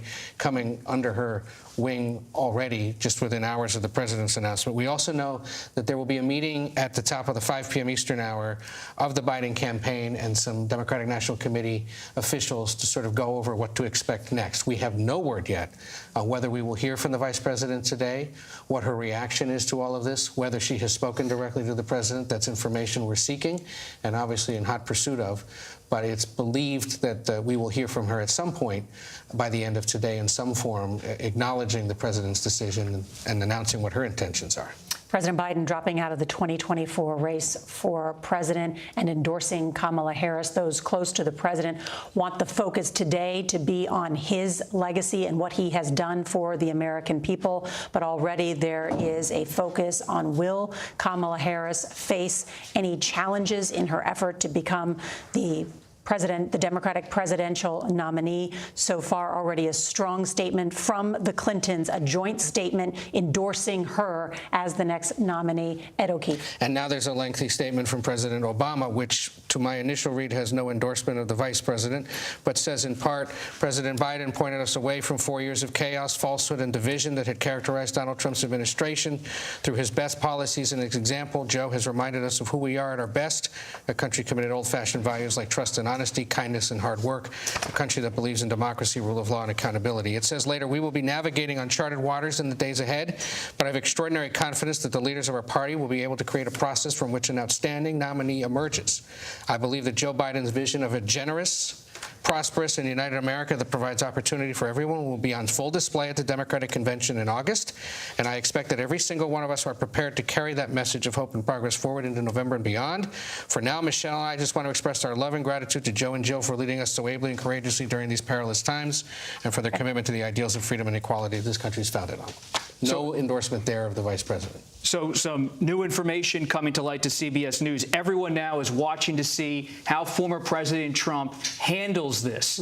Vice President Harris now likely the Democratic nominee. As we were in Milwaukee for the convention, Nora, who was perhaps the most influential person at that convention? Donald Trump Jr., the former president's son, who helped the former president pick J.D. Vance as his running mate. Donald Trump Jr. just texted me, CBS News, and he said, Kamala Harris, the vice president, owns the entire left-wing policy of President Biden. The only difference is that she is even more liberal and less competent than Joe, which is really saying something. She was put in charge of the border, and we saw the worst invasion of a terrible. He says she failed on the immigration issue. Donald Trump Jr. to CBS News already attacking in a very sharply worded text message to me Vice President Kamala Harris. If this is an indicator, this is going to be rough and tumble like we've never seen it.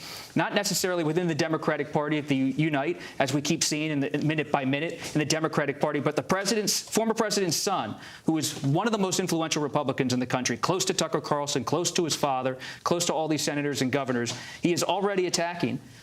Vice President Harris says she owns the entire policy of President Biden, even more liberal, and he's saying she's not competent. Oh, I remember the 2020 Republican National Convention, not the one we had last week, but in 2020, and the attacks against Kamala Harris then were very, very personal. Yes. They continue to be, and they were very tough on her record. And I can imagine that they are refreshing that playbook.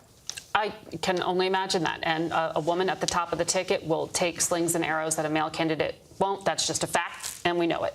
So they're looking at the vice presidential candidate carefully. I will say, Bob, you know, even last night, Donald Trump at his rally in Michigan was already taking aim here, talking not just about her, but saying Democrats have problems. They don't even know who their candidate is. He gets the votes, and now they want to take it away. That's democracy. They talk about democracy. Let's take it away from him. He was arguing that Democrats are undermining the democratic process by cutting the legs out from underneath their Democratic nominee. Now, in the bigger picture, we've been seeing in our polling this lack of faith, or lack, not just enthusiasm about candidates, but lack of faith in the voting system among younger voters who don't think that that is the way to affect change.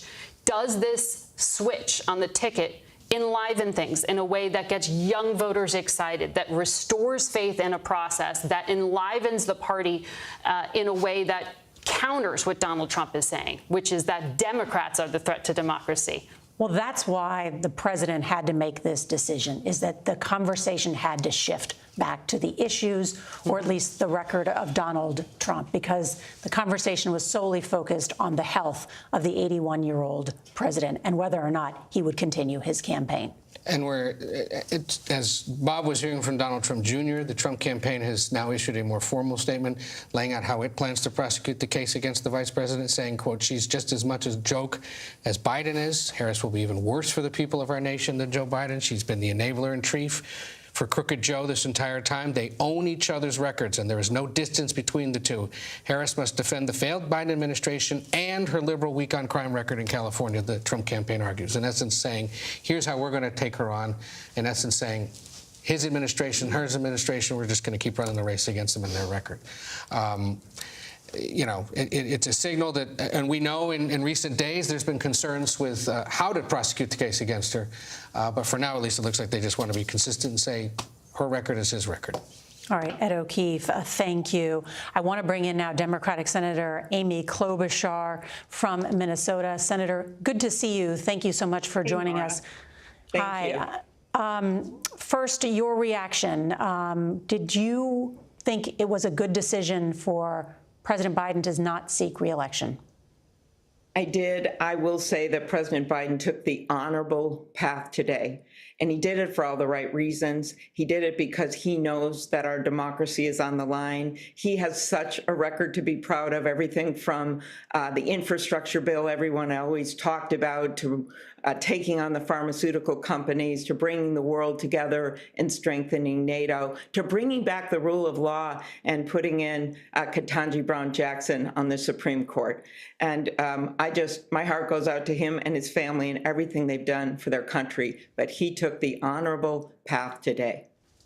And Senator, are you endorsing Kamala Harris, the vice president, to be the next Democratic nominee?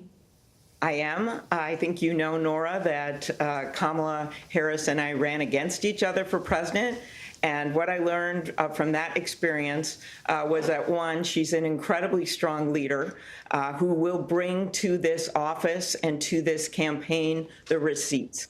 She, along with President Biden, got our nation through this pandemic. We've seen record job increases. She is someone that knows the work, knows the job. And I also know her as a good person. I actually got to be better friends of hers when we ran against each other than we just knew each other more casually in the Senate. So I'm very excited about this. I heard you talking ahead of time about, you know, what this is going to do for the ticket. I think this is going to be an incredible shot in the arm in terms of there's going to be a lot of excitement, and I can't wait to get started.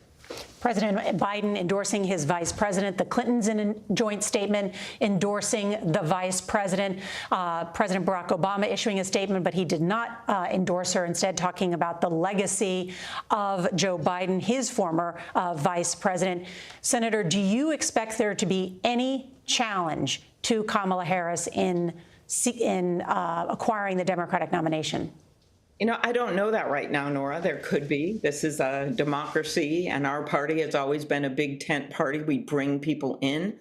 That's the way President Biden and Kamala Harris went on to win the White House. And I think the important thing right now is there's going to be such a clear contrast between these two leaders. You have Kamala Harris, the former prosecutor, someone who is going to stand up for a woman's right to make her own decision about her health care. Then you have Donald Trump, who has been, convicted and who has faced multiple indictments. At the same time, his views on freedom, when you look at his position, he said in a video that he was proudly the person to overturn Roe v. Wade and to put those judges in place. You'll see the difference on their economic plans and standing up for people. It is Vice President Harris in her leadership role, and I worked with her on a number of infrastructure projects for Minnesota, who didn't just talk the talk. She and President Biden got it done. So I just think you're going to see a big contrast as we go forward. I cannot wait to see that first debate, coming up when those two are going to go head to head, because Kamala Harris is a fierce competitor, and she's going to go on to be the president of the United States. And who do you think she should choose, and who should the Democratic Party choose as her running mate? I think there are incredible quality candidates out there. She's going to have a lot to choose from.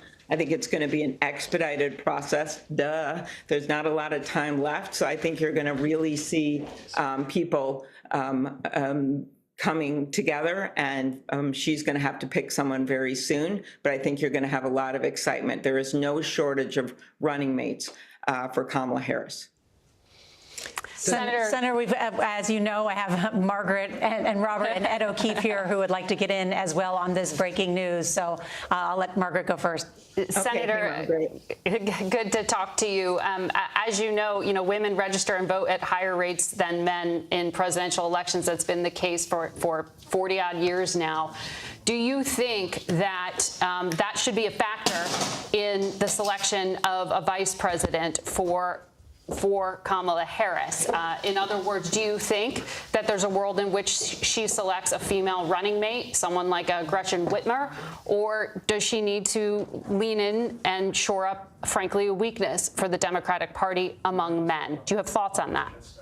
I don't think she's going to shut anyone out. And what we want here is the most qualified person for the job. And I think today is the day, if I would say, in this fast speed dating that we're going to be going through for the vice presidential choice. But today is the day where we honor President Biden's legacy and his very difficult decision, which events that I think were not expected by a lot of people, happened quickly. And he made a decision, a patriotic decision for our country. And then we also celebrate the fact that someone with the skills and the leadership ability of Kamala Harris was endorsed by President Biden and many other of my colleagues. But for Democrats, if this is a race that Democrats have to win because, as you say, democracy is at stake, that selection of a running mate could really be decisive here. And certainly with the vice president, she has been able to talk about reproductive health care in a really strong way. She has talked certainly about some other issues like that. And I wonder what you think is needed to complete the ticket. Are there qualities, are there topics, are there issues that you think could shift the tide? Because as you know, in our polling, Donald Trump is ahead, whether it's Kamala Harris or Joe Biden. Well aware, but it's a very close race, and I think you know that. Now we're going to have a whole new game, an entirely new ticket. And I think, again, you want to have someone for this job that, one, she trusts. We know how important that is, how good presidents and vice presidents of both parties have worked together in the past. Number two, you want to have someone who knows how to govern, who could step into the job. Number three, you want to have someone that brings other skills to the office. And I think any of the names that have been thrown out there, I'm not going to start naming names because there's so many of them, could well fit that description. So I believe sometimes you have a situation for some reason in our national politics where it is really hard to find someone. She's got a lot of great choices. Senator Klobuchar, Bob Costa, some of your colleagues came out publicly against President Biden. There was a pressure campaign, not just behind the scenes, but Senator Tester, Senator Brown, and others, among many House members, came out. Do you believe that was an appropriate decision by your colleagues to take those public stands against the president? Because many of President Biden's allies tell me this afternoon, Senator, that many of the Democrats in the Senate and in the House effectively put him in a corner, that he was forced to make this decision. And while many are being positive at this moment about that they believe a ticket can now be strong and beat former President Trump, there's a lot of bitterness toward how some people in Congress handled this and forced President Biden's hand in the views of his closest advisors. Can you speak to that, about what Democratic senators were up to publicly and behind the scenes to force this to happen, and any role you might have played, whether tangential or not? You know, everyone makes their own decisions about how they handle things. And what I'd say, I'm sure there's bitterness. I'm sure there's hard feelings. But you know what? We don't have time for that right now. It doesn't matter who talked behind the scenes and who said this and how they divided, what words they used, when did they call someone. There is no time for that right now. Because to me, the main goal here is to make sure that we have a president that respects the rule of law, that's going to stand up for working people in this country, and is going to lead our nation on the world stage. And so I don't think we're going to have time, and maybe it's a matter of time. I'm sure books will be written, Bob, on this entire few weeks in history. But right now, we can't look back. We can only look forward. And Senator, one more question from Ed O'Keefe. Well, you've kind of laid this out, Senator, but if you get approached by somebody back home in the Twin Cities there in the next few days, and they say, I don't know enough about her. I don't think that she's qualified to do this. She hasn't been out there as much. She, the memes about her on social media are basically all I ever see. What do you tell them? Why is she capable of being Commander-in-Chief of the United States of America? Well, for me, I start with where she started. She started as a prosecutor.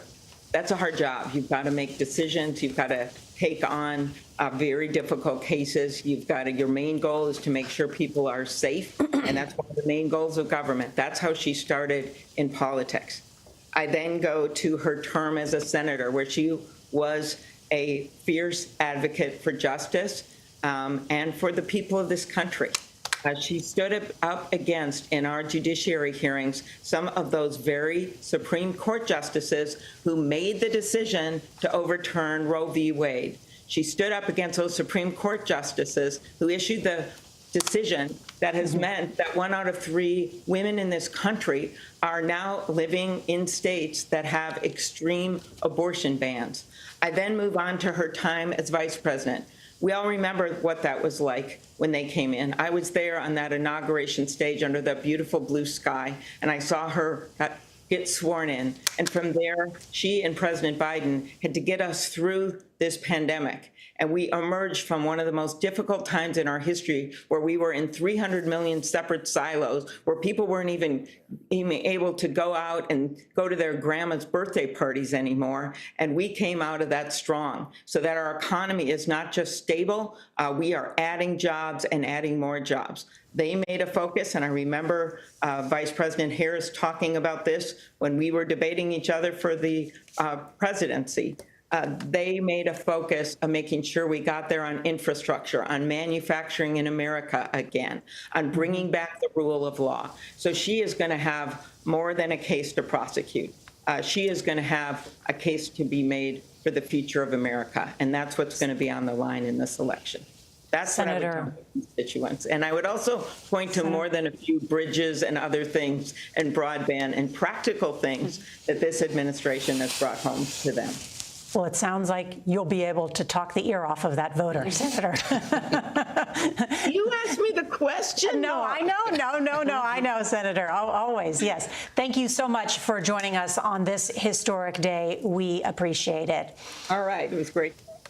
And it is 4 o'clock in the east, 1 o'clock in the west. And for those of you that are just joining us, our breaking news, President Biden announced he is ending his reelection bid. It happened at exactly 1:46 p.m. Eastern time. The president writing in a statement that it has been the greatest honor of my life to serve as your president. And while it has been my intention to seek reelection, I believe it is in the best interest of my party and the country for me to stand down and to focus solely on fulfilling my duties as president for the remainder of my term. And then in a separate social media post, the president endorsed his vice president, Kamala Harris, to replace him as the party's standard bearer ahead of its national convention. That Democratic convention begins August 19th in Chicago. And we should note that President Biden is the first president since Lyndon Johnson in 1968 to decline to seek a second term. And in fact, no sitting president has dropped out of a race so late in the election cycle in American history. Robert Costa. It's really important we step back and look at the history. Politics is unfolding right now like a tide coming into the shore. But we have not seen anything like this since 1968. When Lyndon Johnson decided to not seek the Democratic nomination, the date was March 31st, 1968. We are now in the hot summer of American politics after the Republican National Convention, just weeks before the Democratic Convention in Chicago in August. And this is a time that is so tumultuous.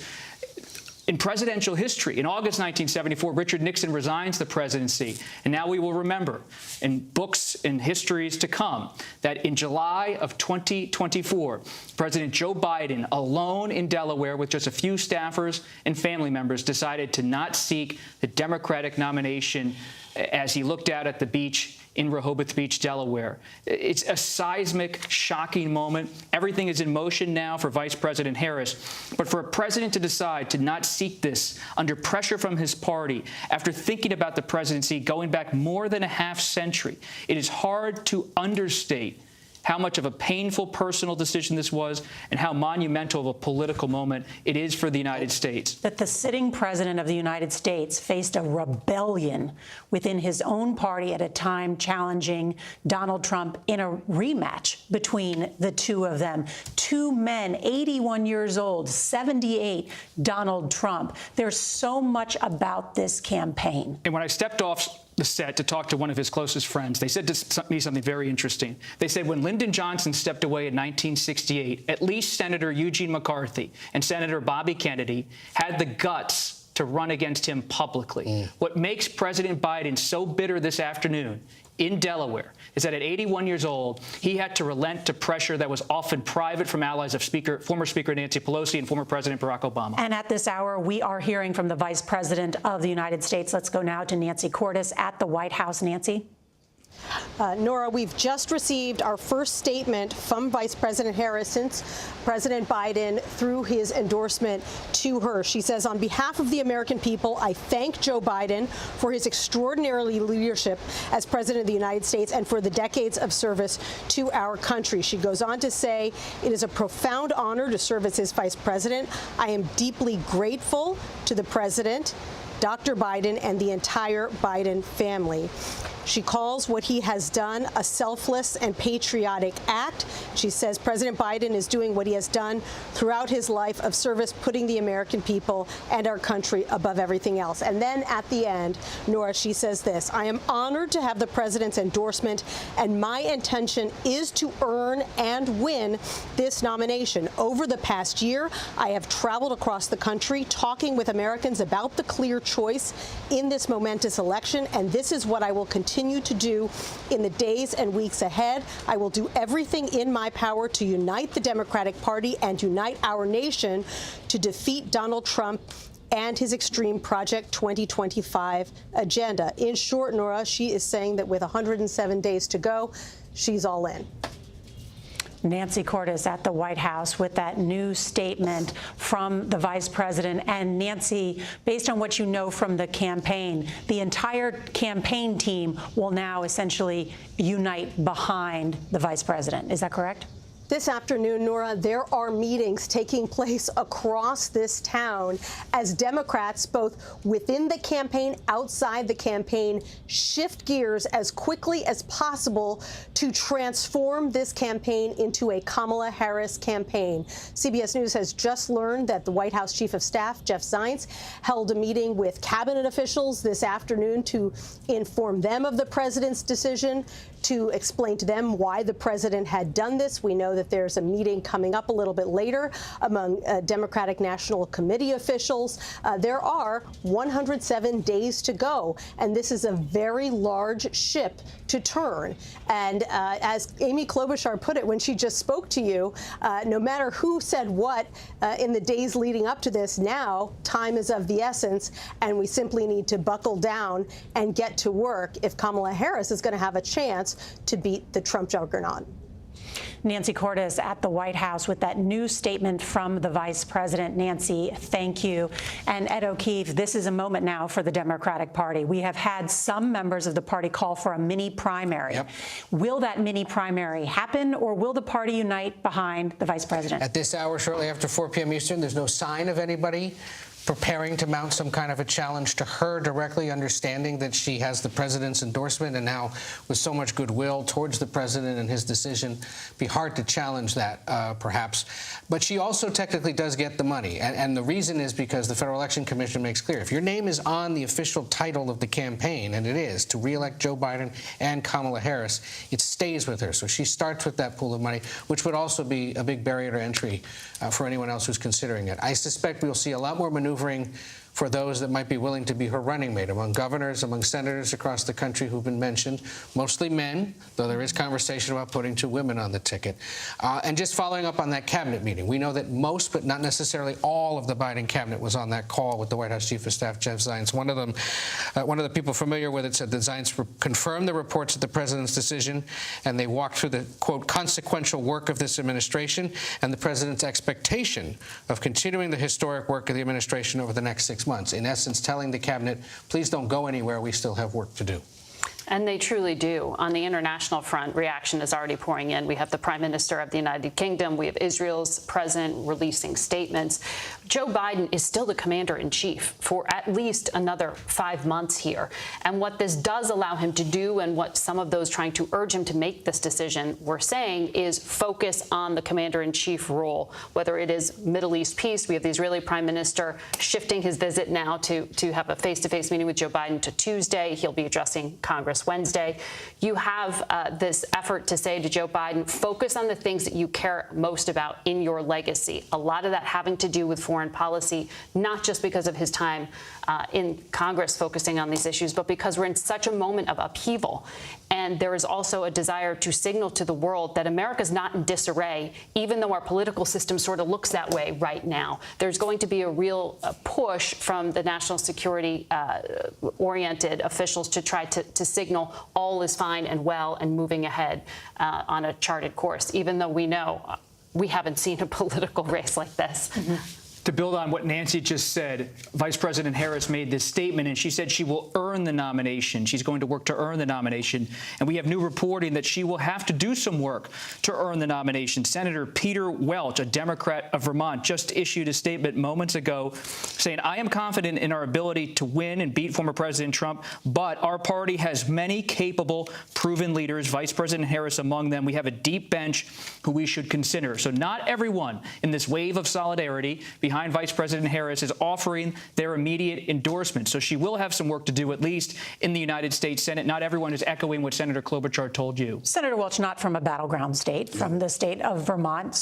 But a progressive. The progressive wing is the one to watch. He's also close friends with Senator Bernie Sanders. What do they do? So far, they may want to make a negotiation on the vice presidential selection, because there's going to be a big push already to have Governor Beshear or someone else from a region of the country where Republicans have done well to counter Senator Vance being on the Republican ticket. But look for progressives in the party to say, not so fast. We need to be considered 2 for that number 2 slot. Although Pramila Jayapal, the head of the Congressional Progressive Caucus in the House, has endorsed very quickly. Endorsed Harris, but the vice presidential nomination, they're not going to want to see it just go quickly to someone they perceive as moderate, at least based on our conversations. Both of you bring up an excellent point, which is the congressional reaction. So let's bring in Scott McFarlane, who covers the Hill for us. And Scott, summarize what you have seen so far from Democratic lawmakers. We're getting it from both parties, Nora. It's a tidal wave of reactions, some of which is uniquely interesting and important. Let's begin, though, with Senator Chuck Schumer. The Democratic leader did speak with President Biden today as the announcement was made. He issued a statement of support for President Biden, but didn't mention Vice President Harris, nor did the House Democratic leader, Hakeem Jeffries, mention Vice President Harris. We're seeing this block of endorsements grow from her former colleagues in the U.S. Senate. Patty Murray, the top Senate Democrat who is from Washington State, third in the line of presidential succession, she's endorsed Vice President Harris.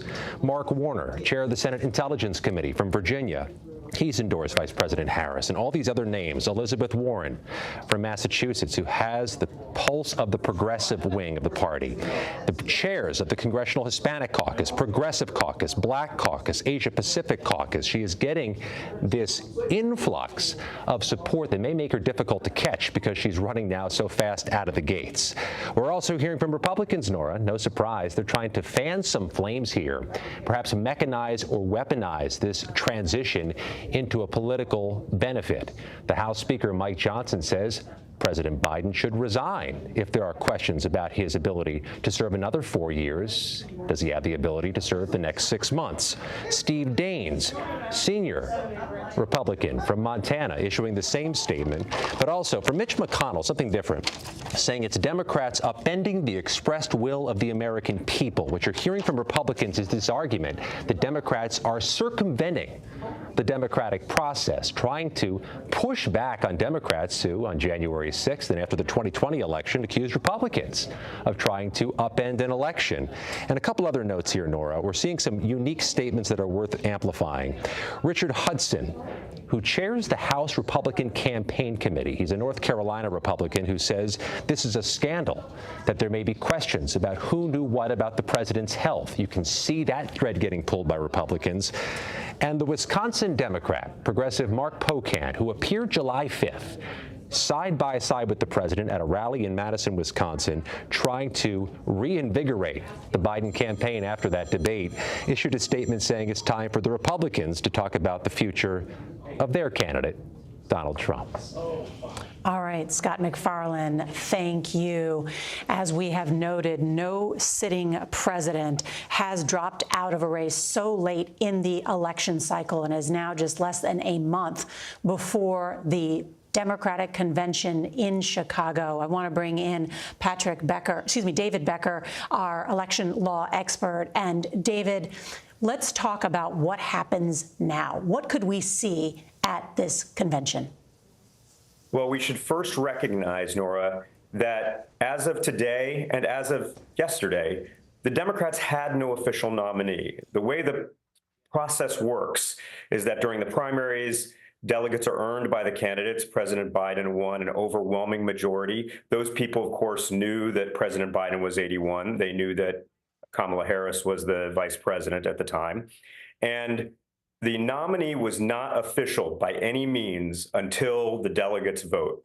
And there was some question as to whether or not that would happen early August or perhaps during the convention. In either case, that delegate selection of the nominee would have made it official, and only then does the Democratic Party's nominee go on to any particular state's ballot. That was also true for, of course, the Republican Party up until last week when former President Trump officially received the nomination. As we currently stand now, there is no state in the country that, so long as the Democrats select their nominee and the vice presidential running mate by that point in time, the second to last week in August, there is no legal or practical issue with that ticket appearing on the ballot in any state. So what we'll see over the course of the next few weeks, of course, is there might be some political wrangling here and there to see where that ticket comes out. But there will be nominees selected at some point in August by the Democratic Party, and they will appear on the ballot in every one of those 50 states. Ed O'Keefe has a question. I just want you to underscore what you just said there, David. You, in your view, in your studied view of election law, there is no reason to believe any legal challenge could come to the Democratic ticket because they're not going to miss any deadlines that would put them on the ballot? That's exactly what I'm saying, and I think I want everyone to think about this a little more clearly. I expect there might be some frivolous claims brought, but what those claims would essentially be saying is that some other party would be claiming that they can force the Democratic Party to pick someone as their nominee that has decided not to serve as the nominee or president. There's no legal basis for this whatsoever. And in fact, if this were applied in any particular states, I want to hearken back to the Colorado disqualification case earlier this year, where the Trump campaign and Donald Trump argued that you could not give a state the power to remove a candidate from the ballot because that would create this patchwork of laws and affect the outcome. And all 9 justices agreed with that. They said it was not appropriate for a single state to act in such a way. In that case, it was with regard to the 14th Amendment and the possible insurrection that Donald Trump had incited. But it would be a real problem to allow any state to affect the outcome of the election by refusing to put a duly nominated candidate on the ballot. But you agree that there's a good chance there might be someone out there or some entity out there that tries to challenge the legality of them changing their ticket this late, right? I mean, we've certainly heard from some groups and individuals that have made that claim in advance, and we've certainly seen that there is no bar to people apparently being willing to bring frivolous litigation. However, I am about as close as I can be 100% confident that that litigation will be quickly disposed of, that there is a very strong legal, ethical value in allowing the parties under the United States Constitution to select their nominees by whatever process they have. This is the process the Democratic Party has laid out. If a nominee, if a presumptive nominee is unable or is unwilling to serve as a candidate, and that happens before the convention, the delegates can then select their nominee, but there is no nominee right now, and there was no nominee yesterday, and there won't be a nominee until the delegates vote, presumably in August. David Becker, our election law expert, always great to have you. Thank you so much. Let's bring in Joel Payne. He is a CBS News political contributor and Democratic strategist. And Joel, I know you are speaking with fellow Democrats who are involved in this campaign. Tell me what they are saying. Do you expect that the party will unite behind the vice president, or will there be a challenge in some sort of mini primary or some sort of contested contest at the convention? Well, the early indications are that there's a lot of momentum to rally behind Vice President Harris, as you've seen from some of the statements. There have been some statements that have notably not talked about a Harris endorsement, President Obama's statement for one, Speaker Emerita Pelosi for another, and others. One thing I have talked to some folks about is whether or not that is, and I think Bob might have mentioned this earlier, might be a way for some of those folks to keep their powder dry and maybe to negotiate an agenda or negotiate a direction of the, what the Harris agenda might look like, similar to what Bernie Sanders and Alexandria Ocasio-Cortez did recently with President Biden as he was going through this tough, tumultuous political period. So it might not be that those folks won't be there in the end. It might just be that those folks are keeping their powder dry. And I'm talking to some Democrats about that. But more broadly, I just think that the Democratic Party was in a very tense mood over the last month. And I think the fact that this is finally out is a giant sigh of relief for those in the party who can now get along with the business of figuring out how to unite and figuring out how to come together in time for a convention that is less than a month away and a very consequential, important election that the Democrats are looking at this fall, where they are behind. And whatever you think of Vice President Harris, she is behind. If she is the front runner on the Democratic side, she is behind in this race, and she has a lot of work to do, be it fundraising, be it uniting the party. Donald Trump certainly enters convention season and exits convention season ahead in this race, and Democrats know they have a lot of work ahead of them. Joel Payne, always good to talk to you. Thank you so much. Also want to bring in CBS News political contributor Terry Sullivan. He served as the campaign manager for Marco Rubio's 2016 presidential run. And Terry, I mean, this is so unusual. Of course, as you know, as someone who's run a campaign, you put so much money, you put so much research into running against one person. To have this change this late, what do you think is happening now in the Donald Trump campaign? Yeah, look, I've talked to some of my friends in the campaign, and, they're less than excited. They were ready for a landslide victory against Joe Biden. And now they're just hopeful that the Democrats push and kind of force through Kamala Harris as the nominee instead of letting an open process, because she has to defend the same policies. Because at the end of the day, it's not about a debate performance. His numbers were polling terribly before that debate, and it was based on those policies. It's inflation, border crisis, and she owns those issues just like Joe Biden did. So I think she'll be just as weak of candidate as Joe Biden was, and I think that's what a lot of the folks within the Trump campaign are hoping for. Mm-hmm. And do you believe, though, that this gives a shot in the arm to not only the Democratic ticket, but also the base?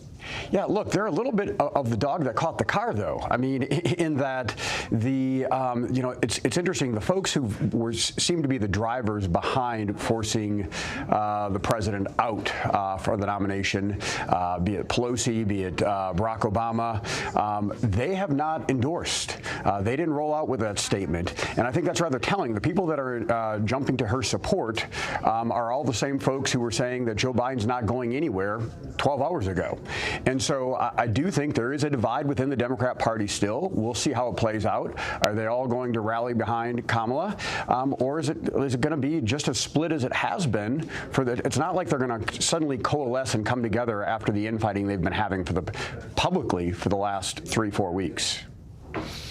Terry Sullivan, thank you so much. I want to bring in presidential historian and CBS News contributor Douglas Brinkley, who is with us. And Douglas, put this in historical perspective.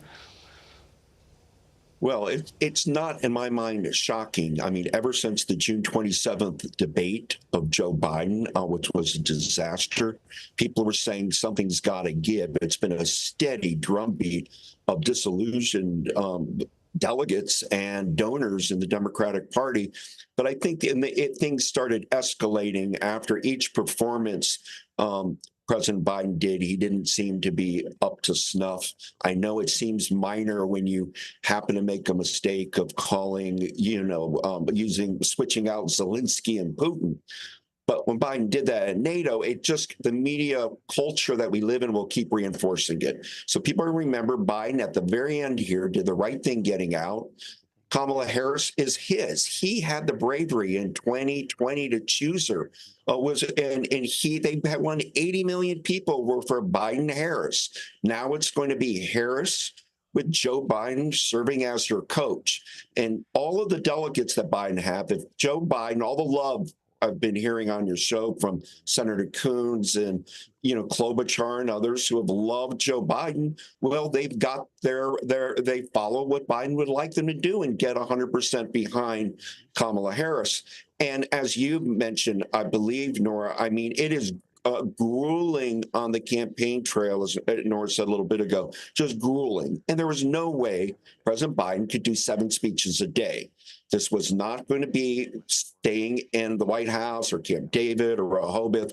You can't do a lockdown. We're not in COVID lockdown. You can't run like that. So in the end, you did need somebody with more vigor and more energy. And Vice President Harris has shown that, not just here at home, but she's been at 21 countries abroad. And yet she's not known by a lot of Americans. So there'll be a new excitement of this notion of the prosecutor going against the felon. That's how the Harris Biden team are going to position her. And then on CBS News, you'll be showing, I tell you, you will be a lot, the clips of Senator Harris when she went after Kavanaugh and then went after Barr on women's reproductive rights. Both Donald Trump and Joe Biden have been ham-fisted on that issue. It is the forte of Kamala Harris, and that now is going to, I think, rise to being a leading issue for the Democratic Party as we turn into August. David, do you think age will continue to be an issue? I'm sorry, Douglas. Do you think age will continue to be an issue and it's turned against Donald Trump? And the reason I ask that is something you just said made me think about that. You said, Joe Biden couldn't go out and do 7 campaign events a day. But Donald Trump hasn't been doing 7 campaign events a day. He's been doing 1 event a day. And probably in one of the few attacks that Joe Biden made well and landed a joke, he said, well, Donald Trump usually does 1 event a day and then spends the rest of the day riding around in his golf cart and actually fills out his scorecard before he hits the ball. So do you think that the Democrats may shift the debate on age? Yes, but remember, Donald Trump has Truth Social. He has his own built-in media infrastructure. So while he's on that golf cart, he's sending out a message every second. And they're controversial ones, so it's not at all what you see, a similarity to what Biden's been able to do. Kamala Harris, though, has to get media enthusiasm, just like J.D. Vance's Hillbilly Elegy went to the very top of the bestseller list after the convention. You're going to see Kamala Harris's memoir, and it's a well done book about her American journey rising to #1. And you're going to see photographs of her as a child growing up, and her time in Oakland, and her mother, and her time in Canada. And they're going to have to sell Kamala Harris's persona. Trump sold that a long time ago with The Apprentice, so he doesn't have to do that kind of introduction. She's going to have to, I think, probably hit more campaign stops than would be normal just to counter Trump's mega media sense. It's an excellent point. David Brinkley, always good to have you. Douglas Brinkley, as you know, I love Douglas. Of course, my first job in journalism was with David Brinkley, the great David Brinkley, who would love to be here at this moment. So, Douglas, thank you, as always. Thank you. We're at such an unusual moment. The relentless pace of the news that we're even just following at this hour, which has me distracted because of the reaction that's coming in, the text that I am sending to people inside the Biden team. Because one of the questions that we have not answered at this hour is what finally put the president over the edge. We know that there was this rebellion within the Democratic Party, but there was also a large portion of the Democratic Party that was behind Joe Biden. He is sick, alone in Delaware with COVID. What changed today? We were told he's still in it. His campaign believed he was still in it. He was preparing to meet with the Israeli prime minister who's coming here to Washington. He's on the cusp of a potential peace deal. And so the question is, was it the money? Right. Was it someone in his family? Was it some new polling data? Was it all of it, Margaret? Well, and all of it publicly. Democratic leadership set up a permission structure for this public embarrassment over the past 3 weeks. This was not a conversation behind closed doors. It spilled out into the open because he wasn't coming to the conclusion that he was being urged to come to. And so this was, as I said earlier, death by 1,000 cuts. But we also know that there were threats. Just earlier on Face the Nation, I was speaking to Dean Phillips of Minnesota, who said there was talk of having an anonymous straw poll among members of Congress to express faith and confidence in the president. He was saying the numbers just aren't there. We only have a tally of, 40-odd people who went on the record. There were more lawmakers behind the scenes who were expressing doubts.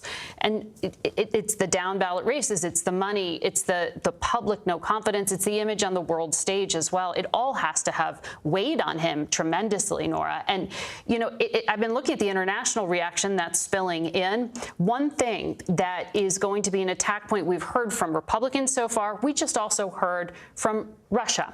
The Russian foreign minister coming out and saying all of this is a conspiracy of the American media and the political circles, that they hid the true state of affairs. Russia telling Americans this message we've already heard from some Republicans: don't trust your elected leaders. Not only is the system rigged, but they lied to you about the health of the American president.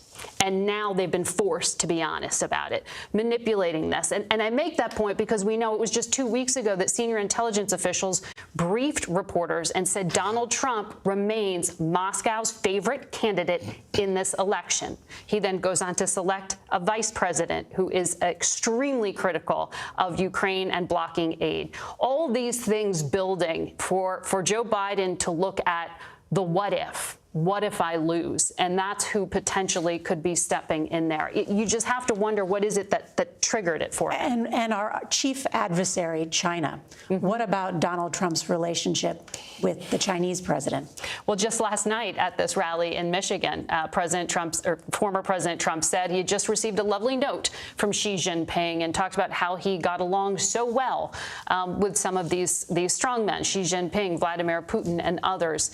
And it's the kind of thing that we know. When you hear Joe Biden, and Ed can recite these stump speeches from memory, I'm sure. What does he always say? I'm the guy that expanded NATO. Yep. I'm the guy that built the coalition up against Russia. There are these things on the international stage in this moment of great uncertainty at home and abroad that matter to him. If he is viewing his presidency in the context of legacy and what it means for the world, that has to weigh on him in this moment as well. A few pieces of news we should convey. We're told that we should not expect the president to be seen the rest of today. He remains in Rehoboth Beach, Delaware. Unclear when he returns to the White House. We know he's still recovering from COVID-19, took his 8th dose of Paxlovid today. The doctor said he's doing much better and is able to continue his presidential duties as he has all weekend long.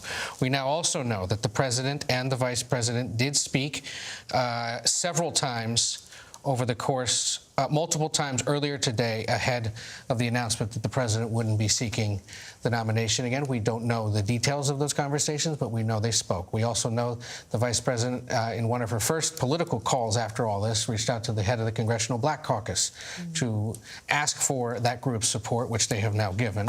And among others, Congressman Jim Clyburn, the senior lawmaker from South Carolina, the kingmaker of the Biden 2020 campaign, who remains such a close, trusted advisor and sort of spirit animal for the Biden movement, has now endorsed the vice president as well. So that should give you a sense of sort of where at least that wing of the party is headed, even while others may be reserving judgment. And just to put a finer point on that, not only Jim Clyburn, but also the Congressional Black Caucus. Yes. So that's, understandable. She's one of them. They have always said that were anything to ever happen to the president, they'd be with her.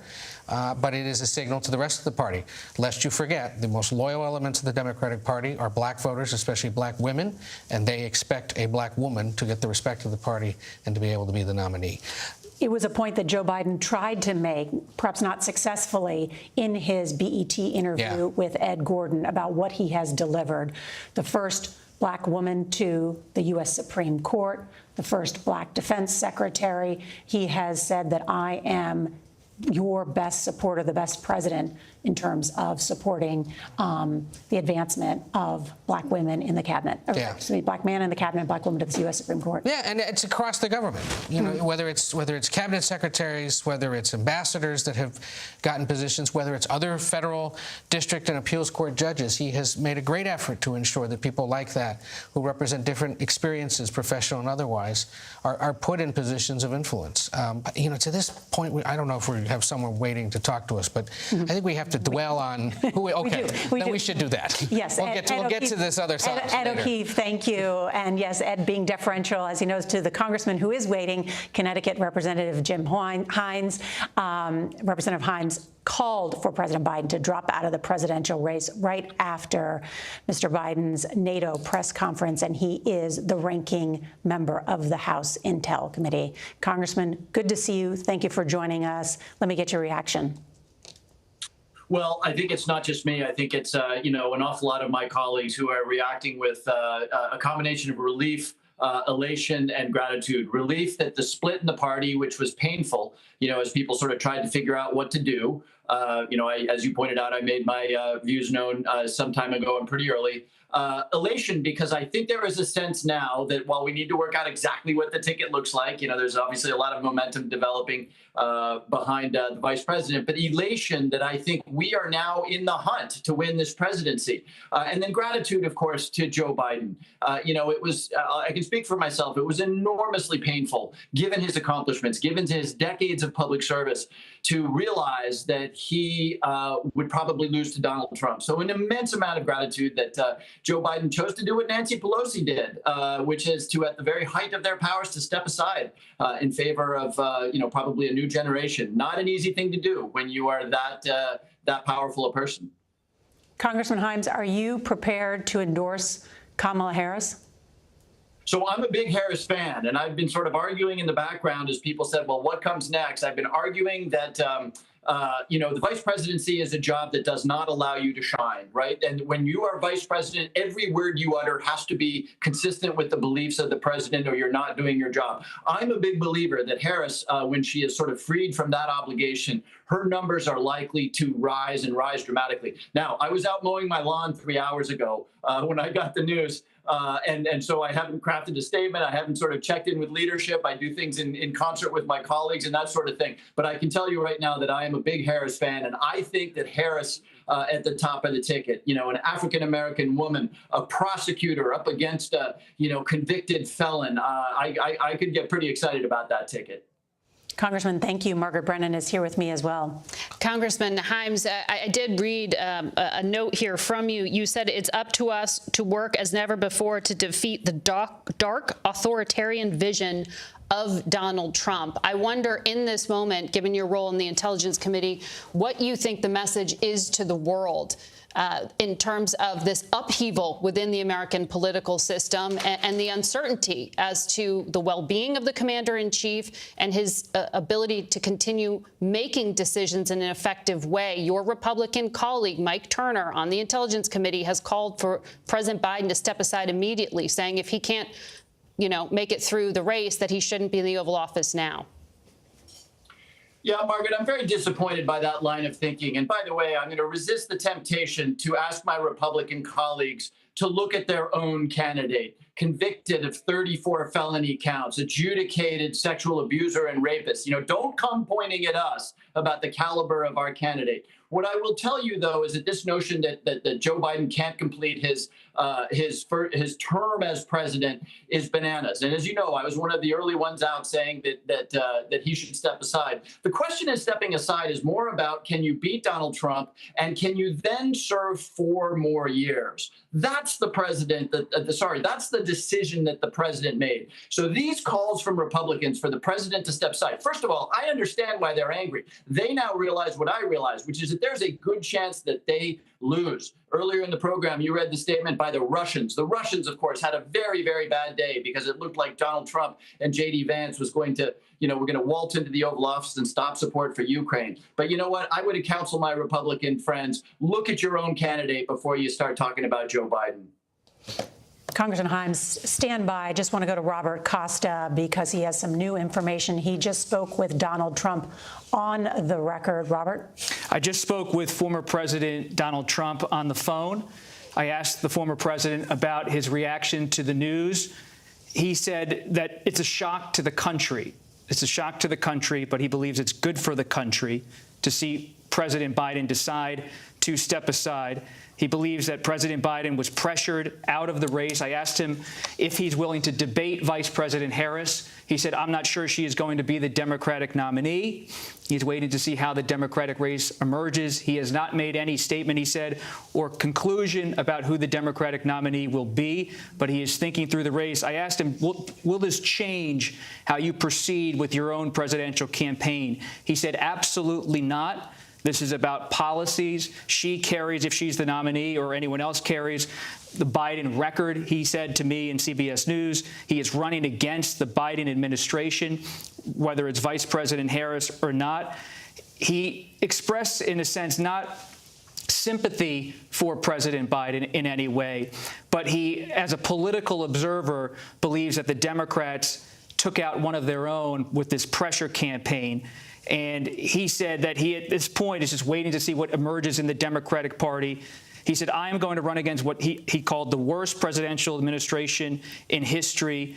He believed, in his view, that President Biden's not up for the job. So he said, quote, to CBS News just now, that it's good for the country that he's getting out. But he said this is a total shock to the country to have a president forced out by his own party. And he kept insisting the race continues as is in his view. It's interesting to hear from Donald Trump and that exclusive interview that you just had with him. I wonder, though, how worried the campaign is. Donald Trump ran against a woman, Hillary Clinton, in 2016. It was personal. He called her nasty. He called her a lot of other words. I wonder whether those same types of attacks would work in 2024. There will be a different dynamic running against a black woman. It was evident on my conversation, and it was a conversation, not an exclusive interview. It was a conversation I had with former President Trump on the phone. I called him up. And what's evident to me, I just spoke to Donald Trump Jr. within the last hour on text message and spoke by phone to former President Trump. What this country should be prepared for, based on what I heard from former President Trump, who I've known for many years as a reporter, have covered him extensively. What's on the horizon now is political war. It is going to be rougher than anything we've seen. His tone on the phone, his description of what's coming ahead on the horizon, even though he didn't pledge in any way to debate Vice President Harris because he kept noting that she's not the nominee formally, so who should he debate? Why should he commit to debating her? When I pressed him on the issue in our conversation. But he kept going on, this is the worst administration. He said he went on his position on immigration, that in his view they have destroyed the border. They need to be held accountable. I'm going to hold whoever runs against me accountable for what's going on at the border. And he went on that particular issue.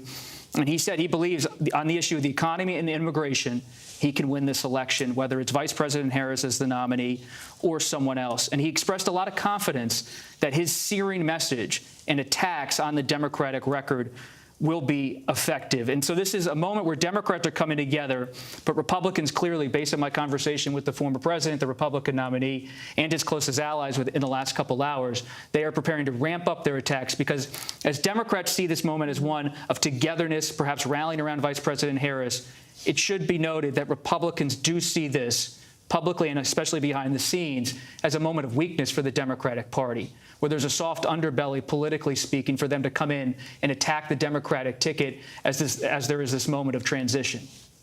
You know, I can remember the Bush-Kerry race and when John Kerry became the nominee. And I remember talking to a top official in the Bush campaign, and that official is saying to me, you know, only about this small slice of America really knows who John Kerry is. And as a Washington reporter, I said, what? He's a war hero. Everybody knows who John Kerry is. He's been in the Senate. He's been a prominent figure. And they said, no, and we're going to spend the next couple of months telling everybody what to believe about John Kerry, which became some of the most brutal attacks against a war hero, the Swift Boat veterans, just to recall that campaign of late. It is true not many people, even though she is the vice president of the United States, know a lot about Kamala Harris. And so will begin what is an effort, as our campaigns are. They are political war, as you said, to paint her in a way from a campaign, the Donald Trump campaign, which is good at this type of political warfare. And they've got a 4-week head start. Yeah. Because you're not going to have a convention for 4 weeks. And if she faces a challenge, she can't go out there and explain herself, and the Trump campaign can. And I want to bring in Congressman Jim Hines, since you've run a number of campaigns yourself. What about that, about what becomes this political war? Well, of course, the election was always going to be hard fought, but I can't disagree with the analysis more, that the idea that this is an underbelly of the Democratic Party, you know what, if you're Vladimir Putin and you rule as a totalitarian, if you're President Xi and you rule without the support of your people, if you're Donald Trump and in 2016, your own people, by the way, your own vice president, wanted to throw you overboard, I could see why this moment would be scary. But do not forget what this moment was. This moment was a moment in time when the most powerful man on the planet listened to his advisors, listened to members of Congress, listened to senators and the congressional leadership, and took a huge selfless step in the service of the country. So the framing of this thing as a weakness in the Democratic Party gets it 100% wrong. We had a debate, and the most powerful man on the planet listened and undertook a selfless act. Take that, Donald Trump. Let's see you try to pull something like that, you know, Vladimir Putin. So yeah, look, we don't have a lot of time, but we are going to think about young people who were completely unexcited by Joe Biden and Donald Trump. You know, African Americans, we've had a little bit of an issue with African Americans lately. You know, these are things that the vice president, I think, is going to be in a natural position to address. Of course, the campaign matters, and of course, the campaigns are going to be tough. But I'm telling you that Democrats in Congress right now are feeling, and this explains Donald Trump's confusion as well, like we can win this thing. Congressman Hines, it's Margaret Brennan again. You know, for the public, Vice President Harris, she hasn't done a lot of interviews. They're few and far between when she does speak to reporters. She has the experience of being in the Oval Office alongside Joe Biden. You've been in meetings with her. I know she's been engaged on a lot of these key national security issues like Ukraine, certainly with Gaza and the crisis there. I wonder what you would explain to the public in terms of what you've seen about her ability to step into the role as commander-in-chief. Well, remember, that's the definition of the vice president's role, that they are, and that's kind of the one thing they need to be. They need to be ready to assume the office of commander-in-chief in the case of a disaster. I can reflect on my own personal experience. For example, I was with the vice president at the Munich Security Conference. I saw her speech. I spoke with her there. I saw her in bilateral meetings with our allies. She is ready to go. Is Donald Trump and MAGA going to attack her? Of course they are. I think, as my friends in national security say, the attack area on Kamala Harris as a younger woman, former attorney general, former prosecutor, ready to go, is a lot smaller than it was on President Biden, as we all realized after that debate. Congressman Himes, it's Ed O'Keefe is part of the coverage here. You are the top Democrat on the House Intelligence Committee. Your colleague Adam Smith, who's the top Democrat on the Armed Services Committee, also called for the president's step down. Mark Warner, the chairman of the Intelligence Committee, a Democrat of Virginia, was among the earliest to call on him to go. Were you guys seeing something, or were you hearing something from national security and military officials about how the president's processing national security information that led you all to come out and say this? Because it looked like an awfully big coincidence that some of the loudest and earliest voices raising concerns were those of you leading national security committees.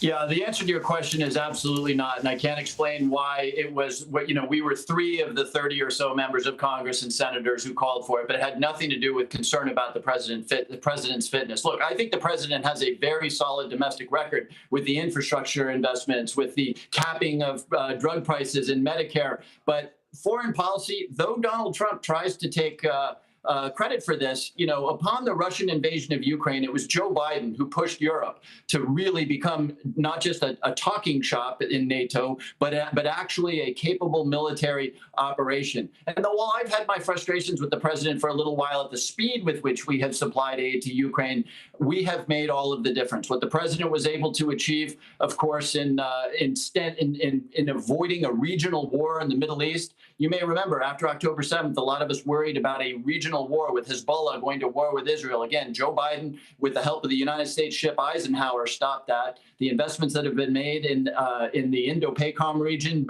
buttressing Taiwan, this is a record that gives none of us pause. But there was nothing you were hearing from people at CIA or other intelligence agencies or the Pentagon that said he can't process this anymore, he's too old to do it? Well, first of all, let me be super clear as the ranking member of the Intelligence Committee. If somebody at the CIA or at any of the intelligence agency made a comment to me on the viability of the president, I would be extraordinarily concerned, because it is essential that the intelligence community remain 100% out of politics. But no, the answer to your question is an unconditional, unqualified no. There was never a moment where I thought that the whatever metaphor you want to use, the hand on the wheel or the finger on the trigger was not perfectly capable. Okay. Connecticut Congressman Jim Himes, thank you for jumping in there. Himes, one of the first to call for President Biden to step aside after that NATO press conference where, as we mentioned, the president inverted the names of Zelensky and Putin.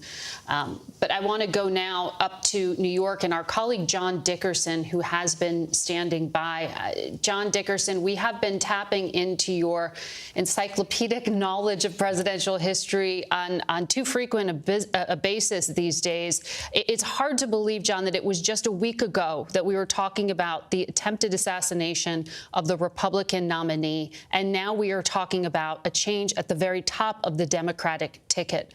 I wonder what your thoughts are about where we are in this moment.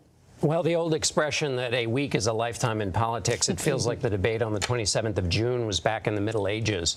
The number of things that have changed within the Republican Party and the Democratic Party, but just focused for a moment on the Democratic Party. The Democratic Party was not, there was this push against the sitting president, but there was also a lot of pushing and ripping within the Democratic Party. There were a lot of harsh things being said by those who were responding to the president's debate performance. There were a lot of accusations among rank and file that those who were just sticking with Biden were essentially engaging in the same kind of behavior as the Trump team. When you start making those kinds of accusations, it gets pretty ugly. So that, for the moment, is on pause. The movement to Harris is happening pretty fast. There are a lot of people who haven't spoken out because, as some previously have mentioned, the shop is open a little bit, which is to say when a politician needs your support, you can get things in return. There are also members of leadership who have to make sure that any wounded parties or any people who might have a future in the Democratic Party are tended to and listened to and heard out. So that might delay some people from endorsing Harris. But at bottom, the Democratic Party had a problem it could not fix, which was the challenges of Joe Biden's age, because time only moves in one direction.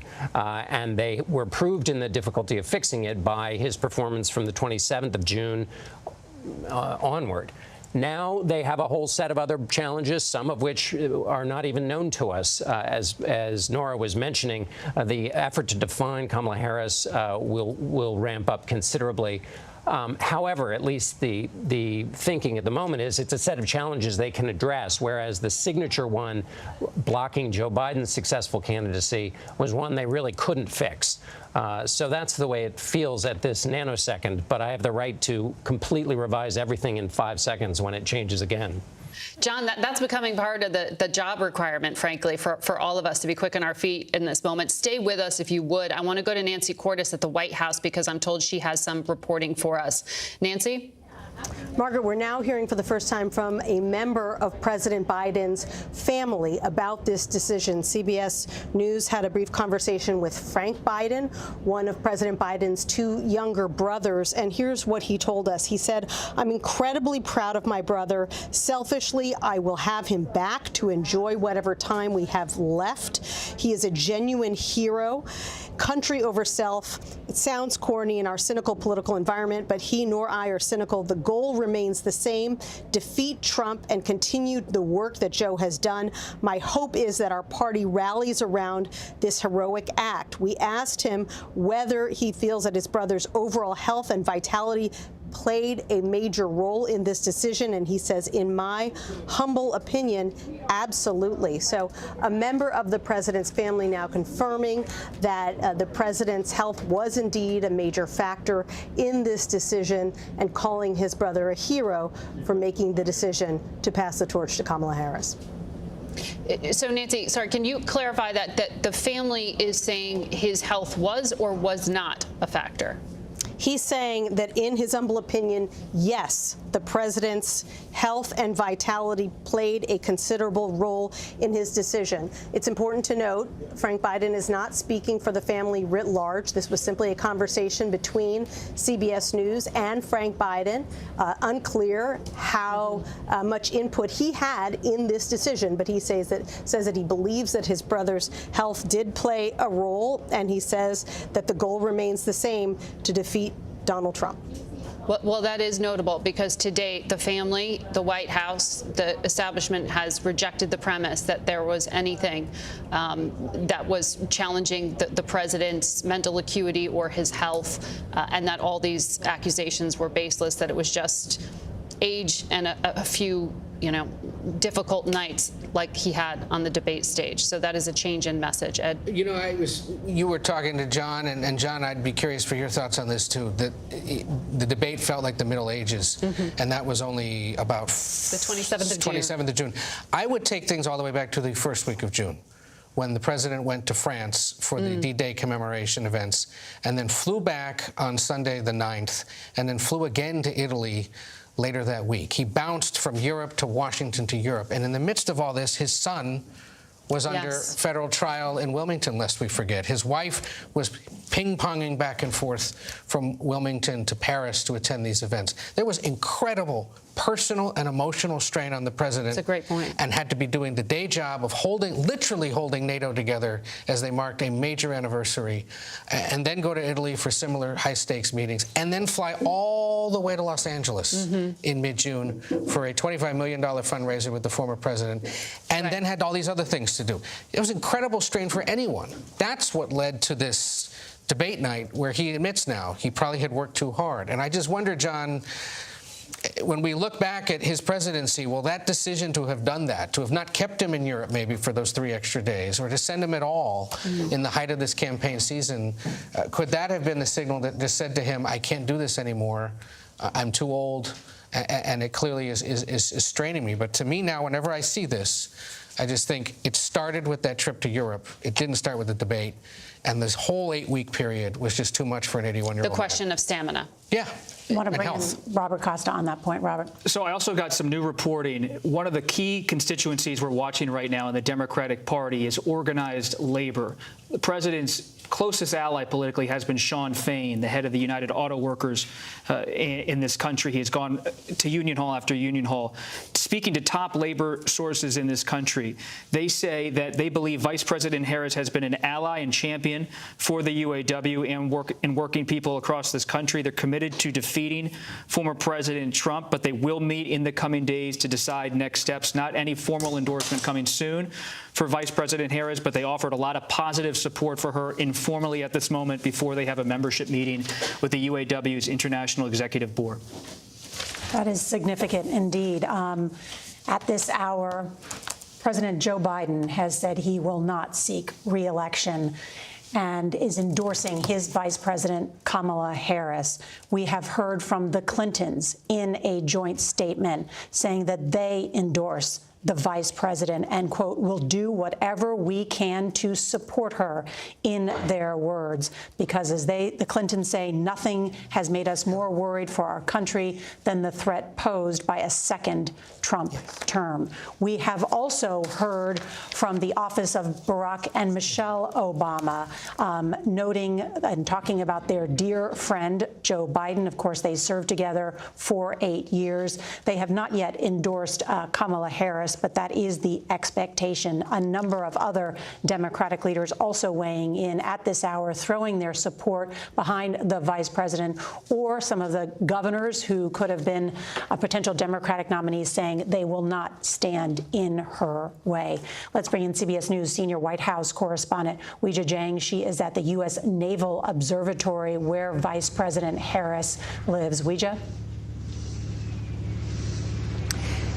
Nora, she returned here to her residence last night around 7:30 from Massachusetts following a grueling, intense week on the campaign trail, where, as you have been talking about, she was fiercely defending President Biden at every turn that she could, anytime that she had an opportunity to talk about the fact that he is staying in the race and that she was standing by his side. But of course, we know now that she faces a massive decision here, and we know that she and the president spoke several times today before he made that announcement. And whether she is here or not, we aren't exactly sure, because there is not always a protective group of reporters that travels with the vice president, and we don't have details about her movements for today. But certainly you can imagine that she has been on the phone in many, many conversations talking about,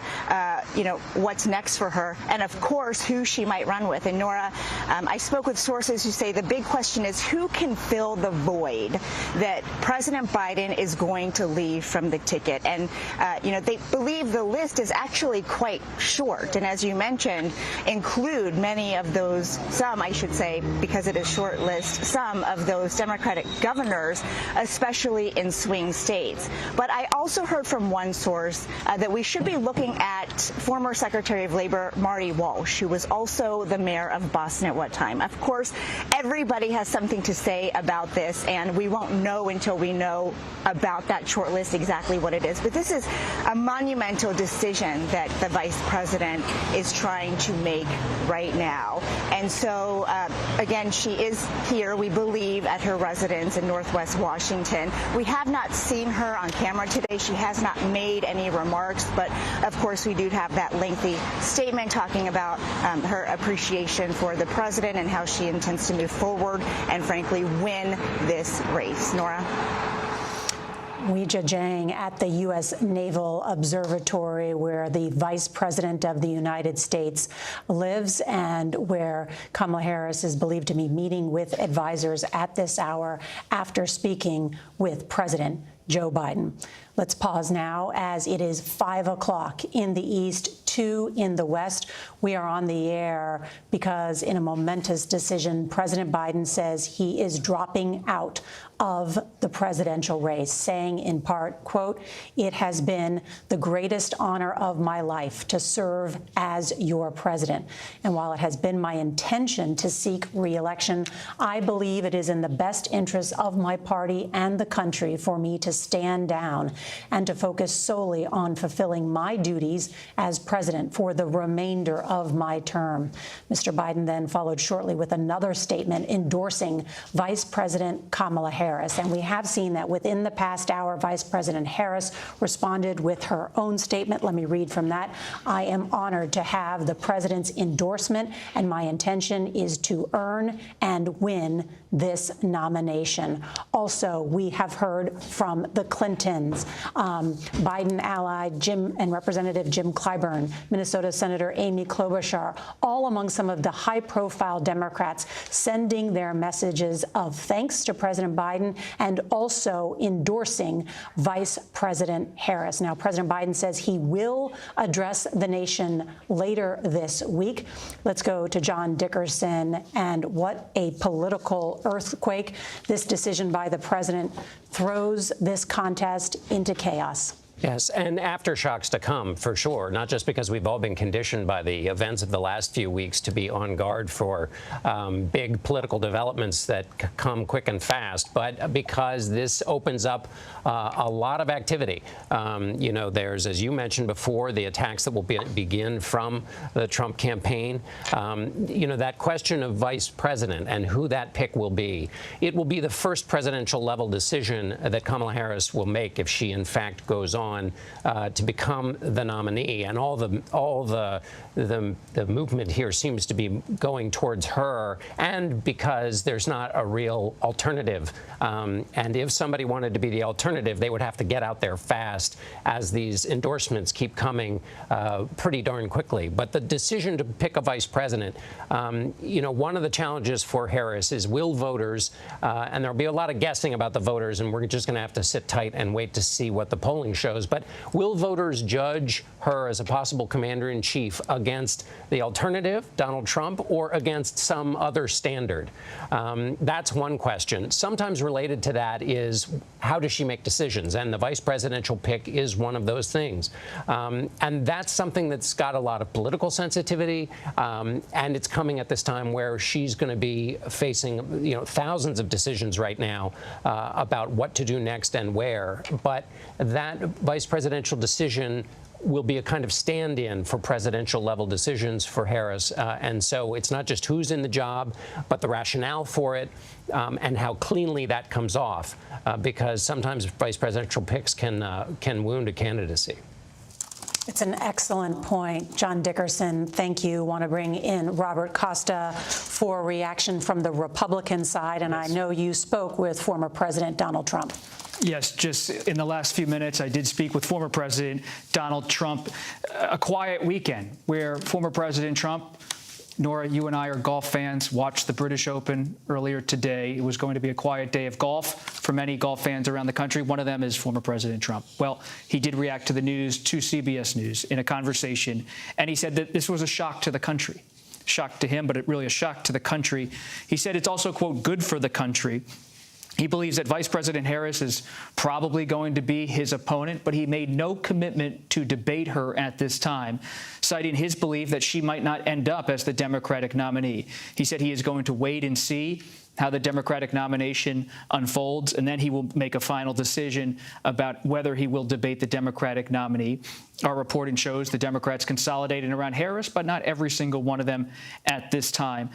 When I asked him about the campaign, I said, how does this change everything? You're now not running against President Biden. He said that's absolutely not right. He said he is running, in his view, against the Biden administration, and he said he's running against their record. He called it the worst presidency in history, and he believes that he can run against President Biden's record and policies and win a large electoral victory this November. Robert Costa with that new development. Thank you. I want to bring in Ed O'Keefe, who covers the White House and the campaign. What are you learning? A few things. It's now officially the Harris campaign for president. The paperwork has been amended with the Federal Election Commission just in the last little bit here. It's now the principal candidate is Kamala Harris, and she's seeking the presidency, according to this. The lawyers moved quickly. They did. The Harris Victory Fund is among the joint accounts that have been established, and a few other things as well. So her name is now there. The president's has been removed. We know they spoke several times earlier today after he made this decision and started telling people. We are not expected to see the vice president today, I am told. That could always change, but the current plan is to not see her, and we'll wait to see when and if we see her tomorrow in some form. Can I build on Ed's excellent reporting for a moment? I'm hearing from top Democratic sources that the next 72 hours are critical for Vice President Harris. Does she wait for President Biden to speak? He has said he wants to address the nation in the coming days, or does she go public immediately? Will she hold a news conference? Will she meet with Democratic leaders and answer questions in a public forum? And we're still waiting to see what Senator Bernie Sanders is going to do and others. For example, just weeks ago on Face the Nation, Senator Sanders said, when I said to him, what will you do if President Biden drops away from the ticket? He said, well, right now I'm focused on running for re-election. And he said, again, right now that's my focus. So a lot of Democrats so far are being somewhat coy about what they're going to do. If she can't assert herself immediately as the de facto Democratic nominee, now, as Ed reported, she's doing it legally, professionally, politically, but it's not a done deal. And so this is such a crucial window for her to establish herself forcefully as the nominee, because if anyone sees daylight there and they're ambitious, they might step in and start to stir the pot. The vice president facing fresh scrutiny at this hour as she attempts to become the Democratic nominee with the backing of the current president and a number of top Democratic lawmakers. Want to bring in Senator Peter Welch of Vermont. He joins us. When he called for President Biden to drop out, Welch said, in part, the good news is that President Biden has united the party and created a deep bench that can defeat Trump. Vice President Harris is capable, proven leader. Senator Welch serves on the Judiciary Committee and joins us now. Senator, good to see you. Will you endorse the vice president to be the Democratic nominee? I'm not endorsing right now, and I'll tell you, it's really important for her. She's clearly, I think, in the process of clearing the field. But it's really important for us as Democrats to take advantage of the extraordinary energy that's been unleashed by the president's decision to step aside and show that we're confident about engaging everyday Democrats to participate in this. My view is that our nominee, in all likelihood, I think Vice President Harris, is going to be strengthened by a process that's seen as open. So that I think it will really be terrific for her to make contact with everyday Democrats, not just members of the Senate, House, and the governors. Senator, the election is 4 months away. You think you have time to have a primary? Well, it's not going to be a primary. The DNC is going to have to set up a truncated process. But I do think there's enormous unity. One of the gifts that President Biden gave us is a unified party on two issues. One is keeping Trump out of the White House, and the other is continuing his extraordinary legacy. So the various people who've been mentioned all have embraced those two principles, and that's what unites Democrats. So this is not a situation like in 1968 where you had the pro-war and the anti-war Democrats at each other's throats. This is a convention where everyone is celebrating the extraordinary accomplishments of President Biden, the desire to continue those, and the existential challenge we face of protecting our democracy by keeping Trump out of the White House.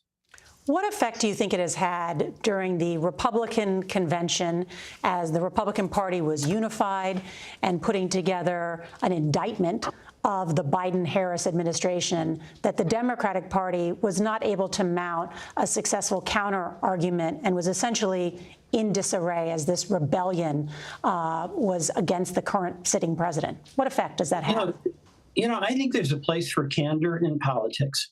And what we saw in that debate was that the aging process had cast its gaze on President Biden.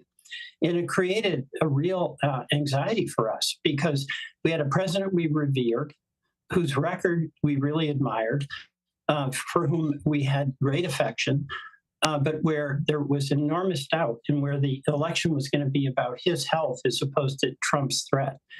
And we dealt with it. And then, it's a testament to President Biden's character that this man who's been intensely competitive, who's had to make decisions that affected him personally and politically, he had the office he loved the job and was doing a great job, but he ultimately came to the conclusion that it would be better for the country if he stepped aside. That takes a lot of humility. So we went through this. It was real. We did it openly. And the president has now given us space. So, I think people understand that. And I think that candor in politics is a power that we can use to our advantage because people think that's real. Senator Welch, Bob Costa here with Nora. You represent the state of Vermont. You know Senator Bernie Sanders so well. He ran for president in 2016 and 2020.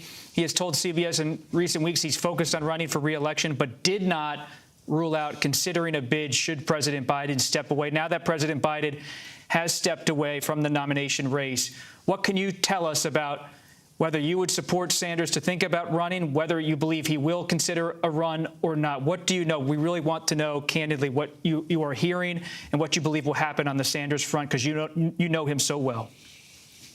Well, I do, and I supported him. I supported Bernie in both those races.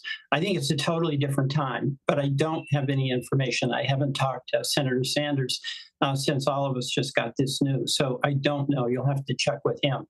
I supported in those two races proudly. I think he has made an incredible contribution. He was very close to President Biden, who leaned on him, but I don't know what he's going to do. Would you encourage him, though, or not? Is it time for Vice President Harris to be the nominee, or would you encourage someone with his stature and him specifically to run or not? I'm not certain that I would encourage Bernie to do it. He's as old as he's older, I think, than Vice President Biden. So age is an issue. Senator Peter Welch of Vermont, thank you so much for joining us. I want to bring in CBS News congressional correspondent Scott McFarlane. And Scott, where do we go from here? What are you hearing from Democratic lawmakers? We're watching to see just how many make the plunge today and endorse Vice President Harris. The list is growing, and some of them stand out more than others. Adam Schiff, the congressman from California who is trying to do what Kamala Harris did and serve as senator of California, says President Biden will go down in history as one of the greatest presidents of all time, but that he endorses Vice President Harris. Pivotal throughout this process over the past few weeks, Nora, have been the voices of those January 6 committee members, those who dedicated so much of their lives and put their names on the line to investigate efforts to overturn the 2020 elections and the efforts of Donald Trump. They were among those early in the process who called for President Biden to withdraw or pass the torch. And we're seeing them with some of the first statements today saying they're supporting Vice President Harris or that they support President Biden's decision. Also, this statement struck me from Liz Cheney, who, of course, lost in a primary after serving on the House January 6 committee, viscerally opposed and vocally opposed by Donald Trump. She says President Biden's is a courageous decision. It's somebody who put duty ahead of self-interest, which is primary for the continuation of democracy. Of course, Liz Cheney is a Republican who has built quite a platform to talk about Donald Trump and to talk about the preservation of democracy. And I want to add another note here because it's coming up on us. Some House members are responding to this, some are saying their piece, but some are also getting ready tomorrow for a pair of very important investigations. There is a House committee hearing on Capitol Hill tomorrow about the security failures that led to last Saturday's attempted assassination of Donald Trump. There's also a second panel, Nora, that's going to be on the ground in Butler, Pennsylvania tomorrow to launch their own investigation. That is an excellent point. Scott MacFarlane, our congressional correspondent. So much going on in this presidential contest, as well as the investigation underway into what happened in that attempted assassination of Donald Trump. Want to bring in Joel Payne. He's a CBS News political contributor and Democratic strategist. Joel, what is happening now inside the Democratic Party? Will they unite behind the vice president? I think there is certainly an element of the party that is starting to unite around Vice President Harris. You've seen a lot of supportive statements. There is some tension out there about others who might want an open primary process. By the way, Nora, I think part of the reason why we maybe were delayed in President Biden's decision that he reached today is because of this eventuality on the other side of this decision. Do you unleash chaos by potentially opening up a very ugly, nasty primary? The Democrats who I'm talking to don't anticipate that. They anticipate that even if you don't have folks immediately fall in behind Kamala Harris, that there will be a more orderly process, that this will not feel like chaos. But of course, we have seen a lot of unexpected, unpredictable things over recent weeks. And so I would advise people to continue to buckle in. But, you know, one source I talked to who runs Democratic congressional campaigns, you know, on the front line in particular, was telling me that, you know, Joe Biden's popularity had gotten to such a low point that, you know, someone like Vice President Harris at the top of the ticket has nowhere to go but up. And that will, you know, that they are anticipating that will have downstream impact on a lot of Democrats who are running, you know, with what we assume might be Vice President Harris on the ticket this fall. That was a real challenge and a real concern. That was part of the reason why Nancy Pelosi and Hakeem Jeffries and others were agitating for President Biden to make this decision because of that impact on vulnerable congressional Democrats. So already some of the folks who I'm talking to in that space are telling me they anticipate that having that change at the top of the ticket could lead to just better outcomes and better possibilities for Democrats holding on to the House and overall having a more united Democratic front in some of these battleground states across the country. Joel Payne, thank you. I just had a moment to go back over the statement from Barack and Michelle Obama, and they are supportive of President Joe Biden's decision not to seek re-election, and they praise his outstanding track record as president.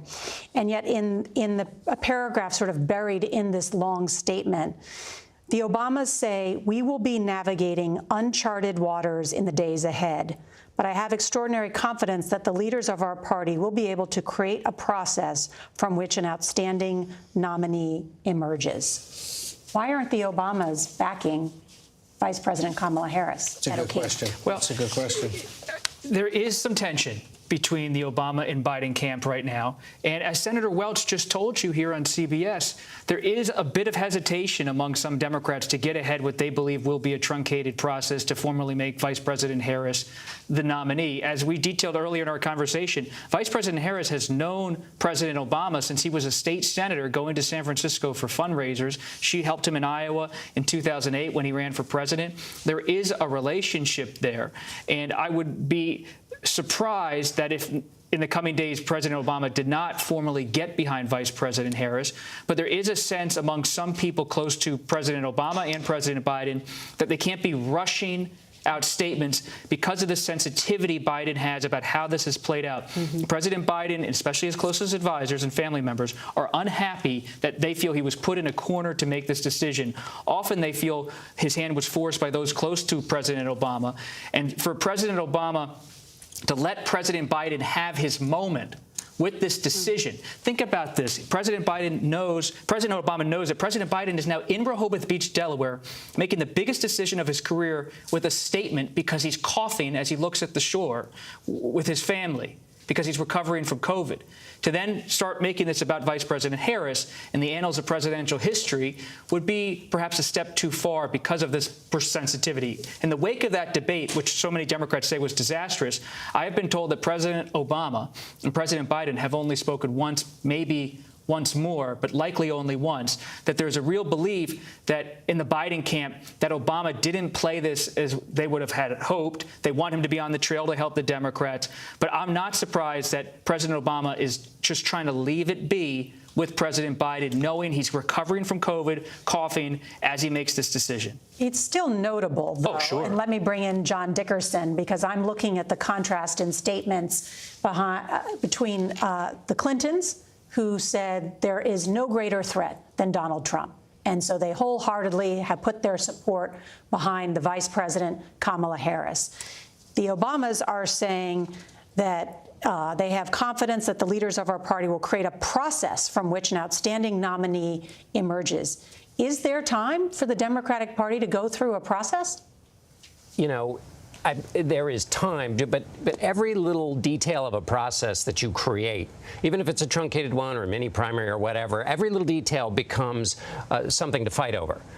So there is an advantage to a process in the sense that you get the rank and file to feel like they weren't just being forced into a decision. There are some people who wanted Joe Biden to stay, so they already feel like the kind of a cabal plus the media has forced a good man out of a job that they think he should be reelected to.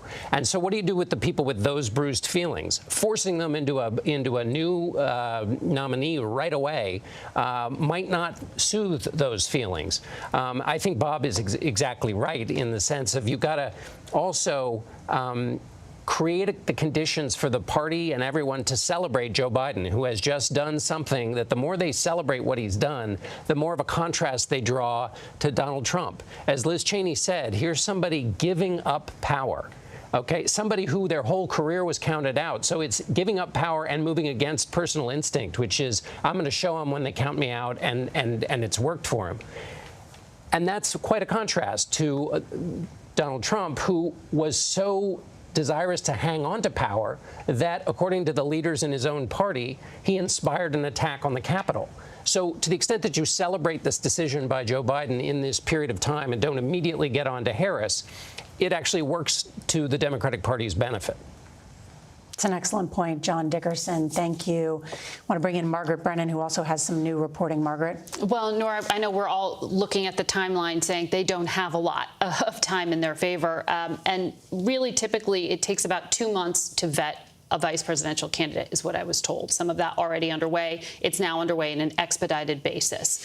And Democrats are all buzzing about who that could be. And when we look at the thinking here of what Vice President Kamala Harris has to weigh when she makes her decision, there's the chatter about, does she go all-female ticket with Governor Whitmer? Or does she also take into consideration the idea that perhaps she should pick a lawmaker? And if she picks a lawmaker, she can't pick one from a state with a Republican governor, because they would lose that very, narrow majority they have. So there are all these little factors that are being weighed by the vice president at this time. And certainly we know some of the names. There are no surprises on this list. But when you hear, for example, Mark Kelly, the senator from Arizona, does that speak to Kamala Harris, the vice president, in a way that says we can put gun violence at the top of the ticket as an issue? We can put someone who has, a competitive, there's a competitive Senate race in that state, and Democratic governor who would likely appoint another Democrat to that spot? Or do you go with the two governors I've heard the most about in recent days, Governor Shapiro of Pennsylvania, who just had a powerful speech last Saturday and Sunday, Nora, in the wake of the rally with the assassination attempt on Donald Trump, someone who has been vocal about the scourge of anti-Semitism in this country. Also hear about Governor Beshear quite a lot as well. Remember the other night when we were at the convention and John Tester issued his statement, being one of the first Democratic senators to say he's got to go, but we've got to open up this nomination process to others. And that was the signal that there's an element of the party that needs to know that there's a more moderate, or maybe even Western, Midwestern character involved at the top of the ticket for them going forward, that it's harder. He was signaling, I can't run with Kamala Harris alone on the ticket or someone like her.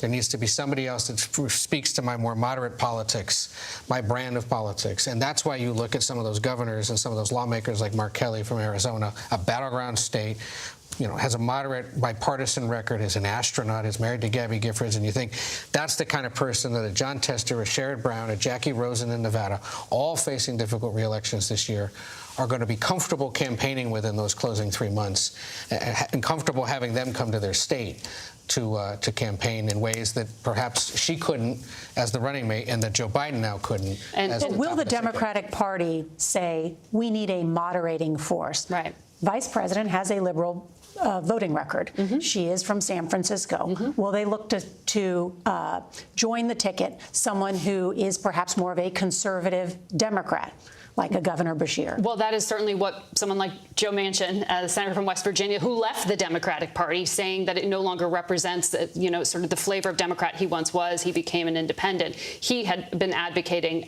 for exactly that just hours before Joe Biden made this decision public. But to Ed's point, in terms of going west to Arizona, to a border state, another way to change that conversation perhaps a bit if they go in that direction. But one of the reasons, if we remember 4 years, if we remember back to when Joe Biden was the nominee and how hard that race was, how divided the Democratic Party was, he was a selection of a candidate that was meant to try to bring the very progressive part of the party together with this centrist Democrat that almost doesn't exist anymore if you believe someone like Joe Manchin.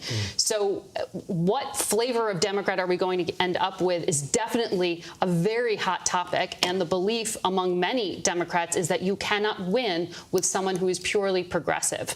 And so you do need to have someone, particularly a man, on that ticket. Let me bring in CBS News senior White House correspondent Weijia Jiang, because she is at the vice president's residence. And Weijia has some new reporting on what happened this weekend that led up to the president's decision. Weijia, what can you tell us? Nora, that's right. I think first we should remember there were 3 things that President Biden said might be able to change his mind when he was being pressed about whether he would even consider leaving the race. Number 1 was the Lord Almighty. Number 2 was some sort of medical condition that sidelined him. And number 3 was if his team showed him data that showed that there was no way he could win. And that's why that's so important, Nora, because we know that he was surrounded while he was isolating, recovering from COVID, with his very top, most trusted advisors, including Mike Donnellan, who is known as the data guy, the guy who can really interpret what the figures mean for the president. So we know that last night on Saturday, he was surrounded by this team, and they were continuing to work through a potential path forward. But the president, we are told from people familiar with his schedule and these conversations, began to come to this ultimate decision yesterday evening alongside his team. And then today, he made separate calls to the people who needed to know the most, including Vice President Harris, his chief of staff, Jeff Zients, the campaign chair, Jen O'Malley Dillon, all separately to talk with them about his decision before releasing his letter at 1:46 p.m. today. And then shortly after that, because, in that letter, he was writing in his capacity as president. He said he was appreciative of Vice President Harris for being an extraordinary partner, but there were questions about why he did not formally endorse her. Well, then, half an hour later, from his campaign account, he did release a tweet, a statement formally endorsing her, asking America to fully get behind her. And then in the mid-afternoon, we know that there was a senior staff call, and that, as we've been reporting, that Jeff Zients held a call also with the cabinet and members of the cabinet to just bring them up to speed with what's going on. And this afternoon, the president actually spent the afternoon making phone calls and talking to people who he, wanted to expand on his decision with. And, as you can imagine, this is a very difficult time for the president. And at one point, it seemed like he was so dug in that he wasn't going to reconsider. But of course, it became untenable, and he came to this decision that affects so many. But here at the vice president's residence, we have not seen a glimpse of her yet, and we are told we should not expect to today. But we have seen a lot of excited supporters leaving signs, including some little ones here who are very thrilled about what has unfolded in the past few hours. Margaret? Well, thank you, Weijia Jiang. And anyone who has covered Joe Biden knows that he really takes his time with decisions. He's known for painting over decisions.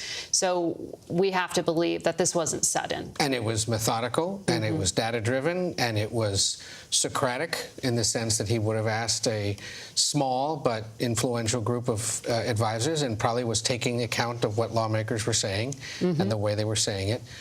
So perhaps no surprise that it took a few days, but it happened. Also notable that there's a crowd outside the vice president's house. Anyone who knows Washington knows that is not a place people normally congregate, so it's a sign that this afternoon, at least some who live around there are excited about the news that she's now running and is expected to, or could very well become the Democratic nominee. Not an easy corner to stand Not at all. in Washington.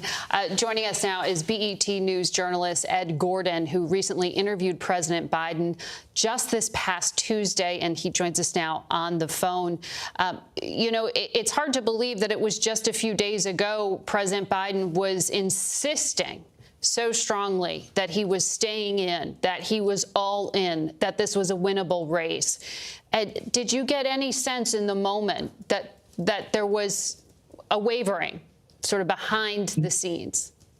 No, Margaret, I think that insistence was genuine. I think he believed that he was going to make it through. They were going to be able to rally the troops, and they were going to be able to take on and win in November. What we're finding now is between Tuesday and the announcement today, I think the heat just got turned up so much that he couldn't walk away and be genuine in his thought that he could defeat Donald Trump. I think what Ed just alluded to, the idea that the numbers are the numbers. Joe Biden's a poll guy. He's going to look at the idea, in spite of what he's been saying, the polls are wrong. He's been in politics for a long time. He understood the momentum or lack thereof that he was standing in front of. And it just became, with each day, more difficult and more difficult justifying staying in. And at the end of the day, we've been hearing words like patriot. And I think Joe Biden is that to his core, and that made him step away. It's got to be an extremely debilitating and sad day for him. But I think he'll understand that perhaps with the, eyes of history, much as we look at LBJ's decision to step away, Joe Biden will be looked at in the same vein. Ed, I was looking earlier in a conversation I had with Cedric Richmond, one of the co-chairs of the Biden campaign, just earlier on Face the Nation. We had looked at our CBS data, and it showed that when it comes in particular to black voters, that group that Joe Biden was reaching out to earlier this week when he spoke to the NAACP, our CBS News polling shows that only 58% of black voters said they would definitely vote this November. Do you think that moving Vice President Kamala Harris to the top of the ticket changes those numbers in any meaningful way? We've had a lot of focus on black men in particular being peeled away by the Trump campaign. Do you think putting Vice President Harris at the top of the ticket changes those numbers or that dynamic? I think to a degree. I think the polls are a little off when it comes to black voters at this point. I don't think there is a large number of black men who were going to be peeled off, even with a razor-thin race as we're seeing now. I don't think that black men would have been able to be stolen, if you will, in that respect. I think and I asked the president this on Tuesday, I think the black voting bloc will either put over the top, and at the time it was Joe Biden, but in this instance it's going to be Kamala Harris, any hope they have of winning. is going to be determined, I believe, by a historic turnout of black voters. I think black women have been the driving force over the course of the last 2 elections. We're going to see them mobilize, I believe, in sheer numbers, and Kamala Harris is going to have to ignite them in a way that she hasn't yet. They love her in one way, but they did not vote for her when she was running. They have grown to love her a bit more. And at this point, I think Democrats are going to have to be smart enough to understand whether it's Joe Biden, Kamala Harris, or someone else at the top of that ticket. It's less about them for black voters than it is the idea of anyone but Trump. Mm-hmm. Ed Gordon, thank you for sharing your insights from your interview earlier this week with President Joe Biden. And I want to bring now into the conversation Washington State Representative Adam Smith. He is the ranking member on the House Armed Services Committee and one of the very first lawmakers who called for President Biden to drop out. Congressman, you are known for being a straight shooter and being very, very frank. So let me ask you, what do you think putting Kamala Harris, the vice president, at the top of the ticket does for the prospects for your party come November? It shoots a huge jolt of life into the campaign. I mean, look, for several years now, voters have been lamenting the choices that they've had. And look, to some degree, that's the case no matter who's at the top of the ticket. America's always looking for something new, but now we've just given it to them. Kamala Harris is a very accomplished person, a very capable public speaker. She's got a great record to run on. I think it jolts the campaign in a way that it needs to be jolted. And I look forward to her getting out there and delivering that message effectively. And let me just also say that I thank Joe Biden for making this decision. It wasn't easy, very difficult for him, very difficult for the campaign. He made the right decision, which only adds, I think, to his incredible record of public service. And we should give that service and that record its due, I understand. But we are in the midst and so close to an election. There are so many questions about what becomes possible. It was as far back as February that you, sir, publicly were acknowledging that President Joe Biden didn't have energy on the campaign trail. They didn't have energy after that debate. Democrats didn't have unity. Do you get both of those things back? I think you're saying you at least get energy. But where do you think that Democrats need to be focused right now in trying to explain their message? Yes, I think we do get both of those things back. I think we get unity. Look, Donald Trump has been the greatest unifying factor in the history of the Democratic Party, and that hasn't changed. I mean, we saw the unhinged speech that he gave just a week ago. Republicans should be calling for him to step down as their nominee based on that speech. We will be unified. And look, our message is one of opportunity. Our message is one of representative democracy and preserving it, standing up for equality, for rights for women, which Kamala Harris has been a great spokesperson for. Donald Trump wants to cut taxes on the rich and corporations and increase tariffs so that working people pay more money. Our economic message is about working people and opportunity. Kamala Harris has been delivering that message as a senator, as a vice presidential candidate for a long time. I think she's going to continue to be a very effective messenger, and now at the top of the ticket. Well, Congressman, can I ask you, though, because we're already seeing these attack lines from adversaries overseas and from Republicans, that Democrats covered up the truth. Is that what happened? Or did something change more immediately with Joe Biden that led over the past 3 weeks? Was it just that one debate? Or what forced many of you to come out publicly and say that he needed to step aside? Sure. The big factor you're forgetting is the State of the Union speech. OK, the whole world saw the State of the Union speech, and that was March. OK, and President Biden gave an energetic speech. He responded to stuff from the audience. He looked good through the primary process, sir.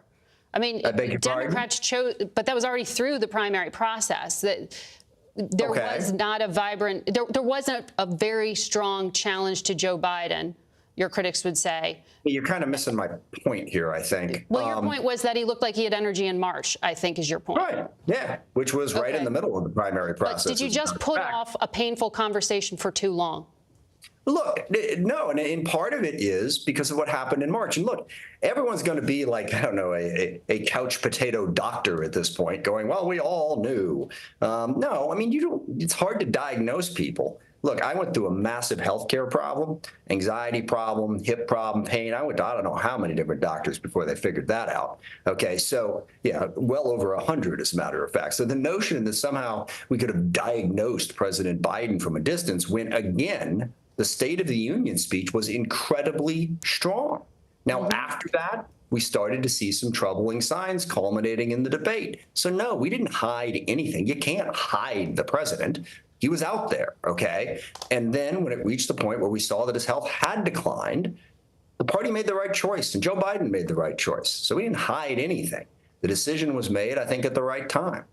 Because you said in February he does not have the normal strength to go out there and campaign, do rally after rally and conversation after conversation. Yeah. This will be difficult on the campaign trail. Were you privately one of those Democrats who wanted to have this conversation earlier than 3 weeks ago? No, you're slightly misconstruing my remarks. That's what I said on CNN on a morning interview. Yeah, I'm reading the transcript.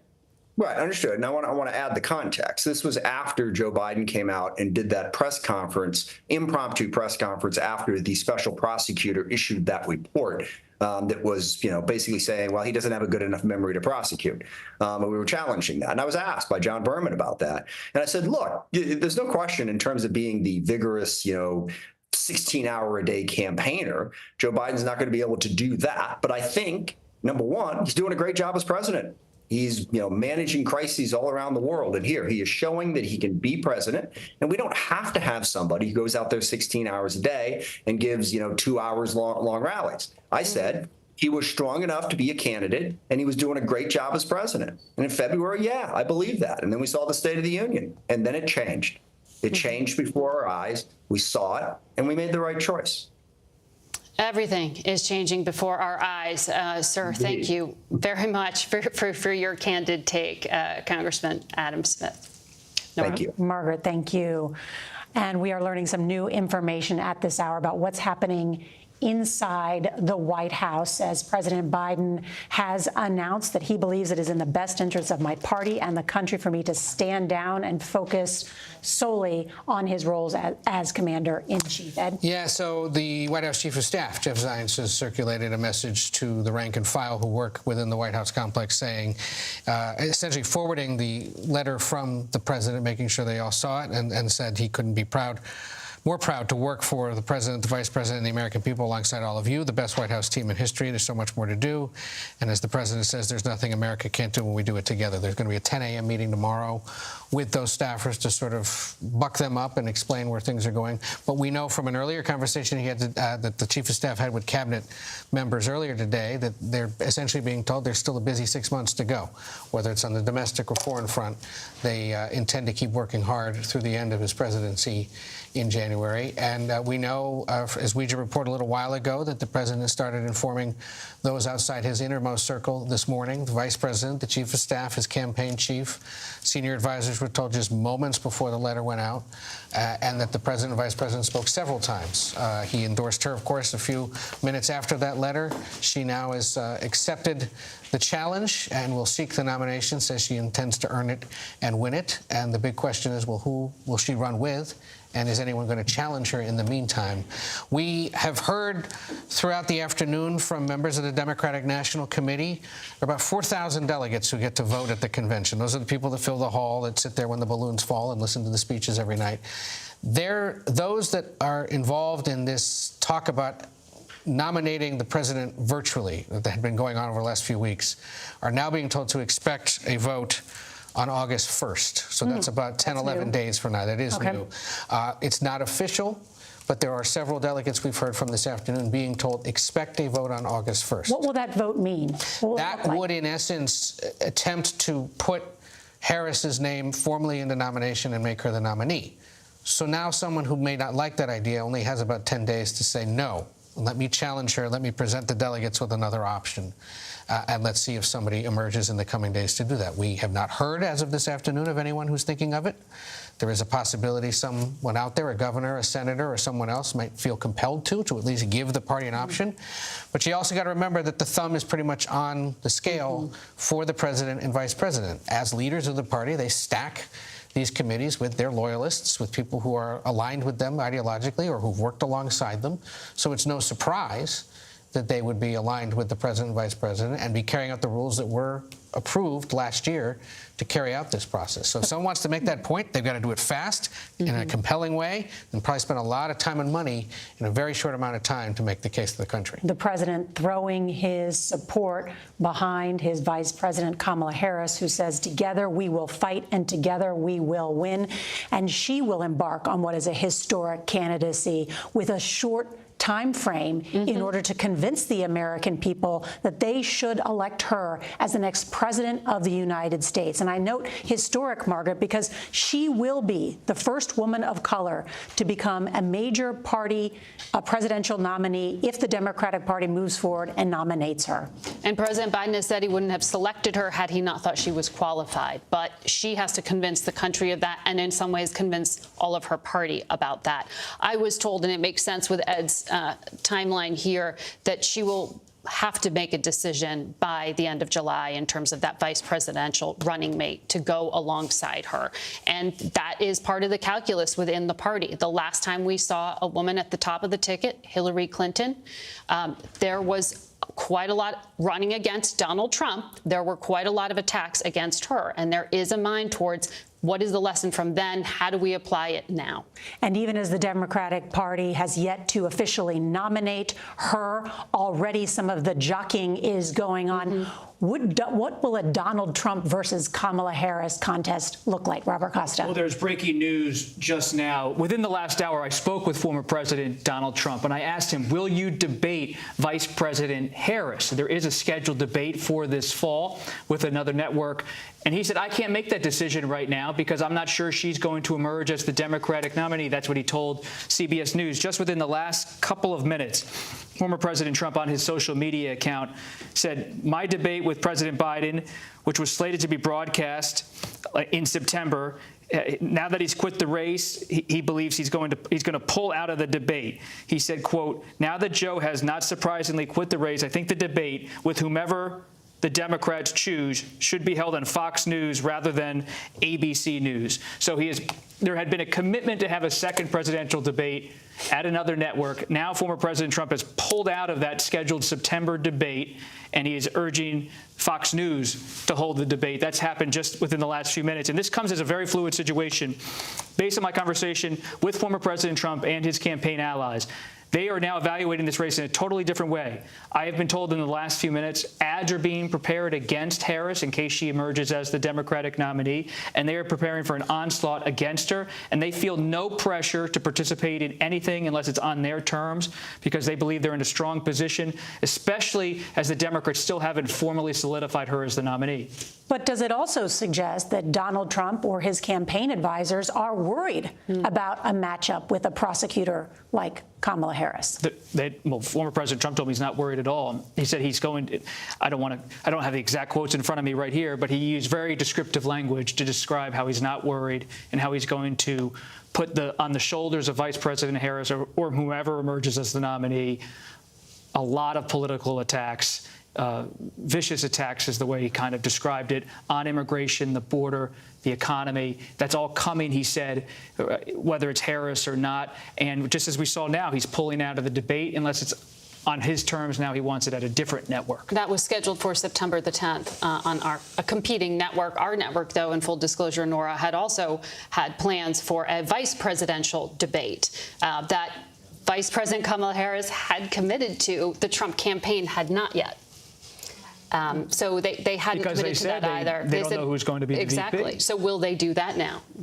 And who will J.D. Vance face off against in this? I mean, there are just so many questions out here. And you wonder if there is a desire to freeze as a snapshot in time June 27th and have that be the defining moment. You asked the right question. In almost any other political cycle. If you had a female nominee suddenly become the nominee for a party, the other party would start asking questions about what does this mean in terms of affecting key voters in the suburbs of Atlanta, Georgia, or Philadelphia, or Milwaukee, Wisconsin. But frankly, just based on our reporting, that's not how the Trump campaign thinks. They don't think about gender as an issue that needs to be confronted and maybe danced around politically. They have a full, blunt force political view of how they're going to attack the ticket on the Democratic side. But a top Democratic strategist that I just spoke with moments ago said they are eager to have Vice President Kamala Harris run against, in their words, a convicted rapist, someone who is responsible for putting 3 conservative judges on the Supreme Court that overturned Roe versus Wade.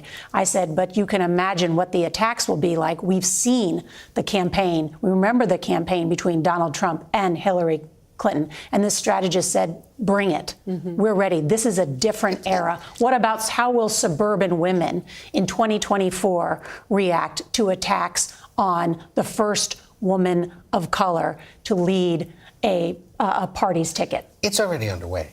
Go spend some time on X or Instagram or TikTok. They're already trashing her, both personally and from a policy perspective. So they've been seeing a sampling of it for the last 3 weeks, certainly, even before then. And we saw it. We saw a small slice of it at the Republican National Convention. So she knows what's coming. Nikki Haley. Right. This was a part of her campaign. Yes, I mean, and so speaking of people who are probably sitting there today going, I told you so, Nikki Haley would certainly be among them because she had said this is going to happen inevitably, and now it has. One of the things that I've been hearing, Nora, from Democrats I talked to is what does this sort of reboot? And certainly for progressive Democrats, they like this changes the conversation on Gaza, for example, something that had been a negative for Joe Biden, particularly with young voters and black voters, as we saw in our CBS polling, was a negative for him.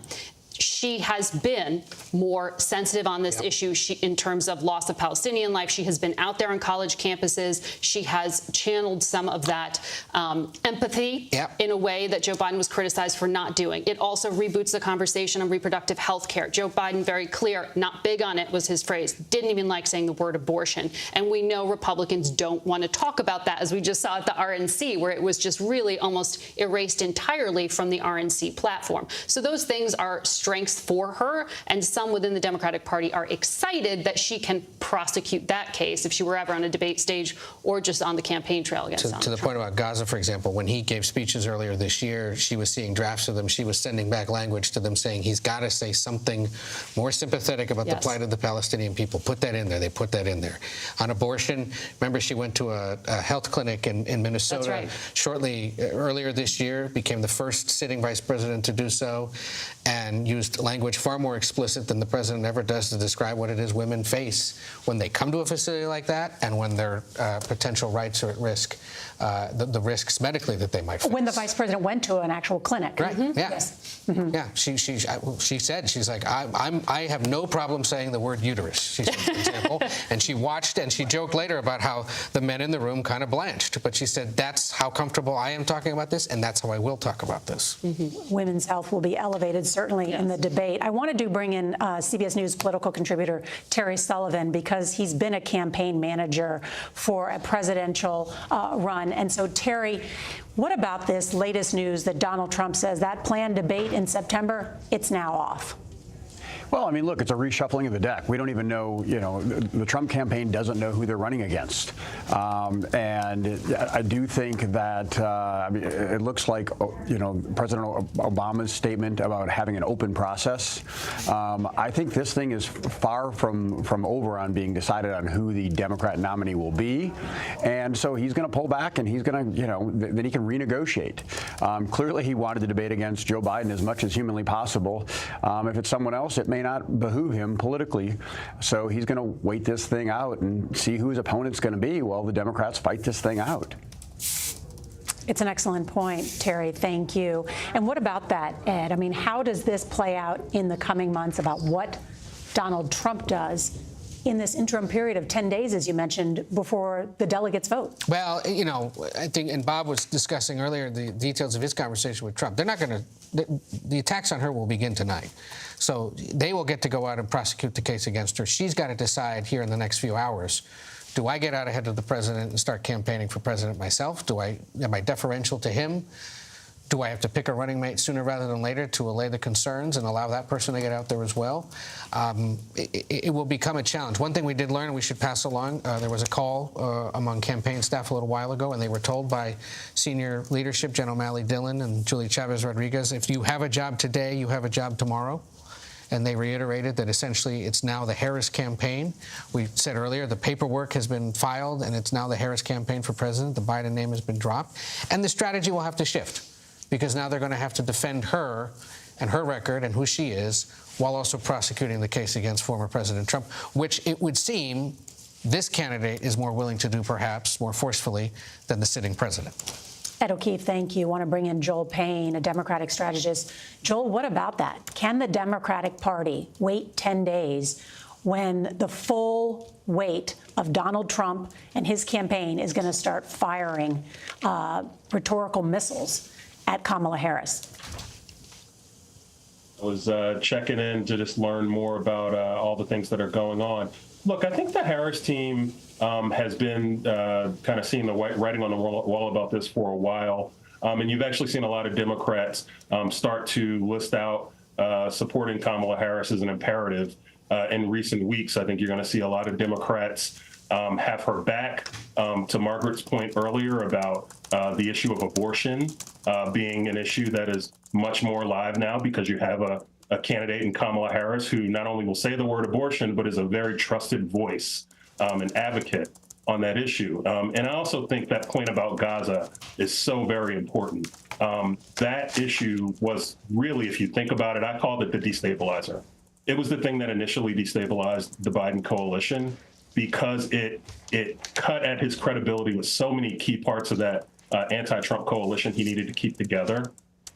Kamala Harris resets the clock on that in many ways, and I think gets a second look at some of those voters who may have, partially or fully eliminated Joe Biden from consideration. I think Kamala Harris gives a second look at that. So you have a lot of key Democratic constituencies that have been, at best, nervous or reluctant to come back to support Joe Biden this time around. I think Kamala Harris potentially being at the top of the ticket would bring a lot of those constituencies back. And we have seen some of those constituencies, certainly those represented by lawmakers in Congress, already throwing their support behind the vice president. Thank you. I want to bring in Ashley Etienne. Just a minute. Sorry, we're juggling. I can't hear you. We're waiting to bring in Ashley Etienne because she actually has worked with Vice President Kamala Harris and very familiar with her operation. As you know, the interesting thing about Vice President Harris, from day one, they have made the case that she's ready to be president of the United States. But is she ready to be the candidate who takes on and defeats Donald Trump? Right. And as you know, she had this illustrious career in California, but there's that criticism.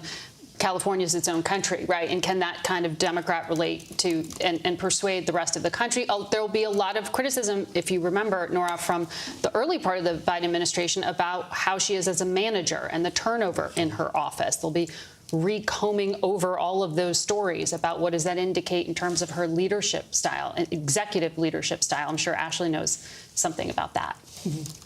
That may fall under the criticism that is leveled at a lot of women sometimes, stereotypical criticism that no doubt she will face, that Hillary Clinton faced about her style as well during the campaign in 2016. Senator Klobuchar as well. Senator Klobuchar, who joined us earlier. And Ed, just to recap some of your reporting about why President Biden made this decision today.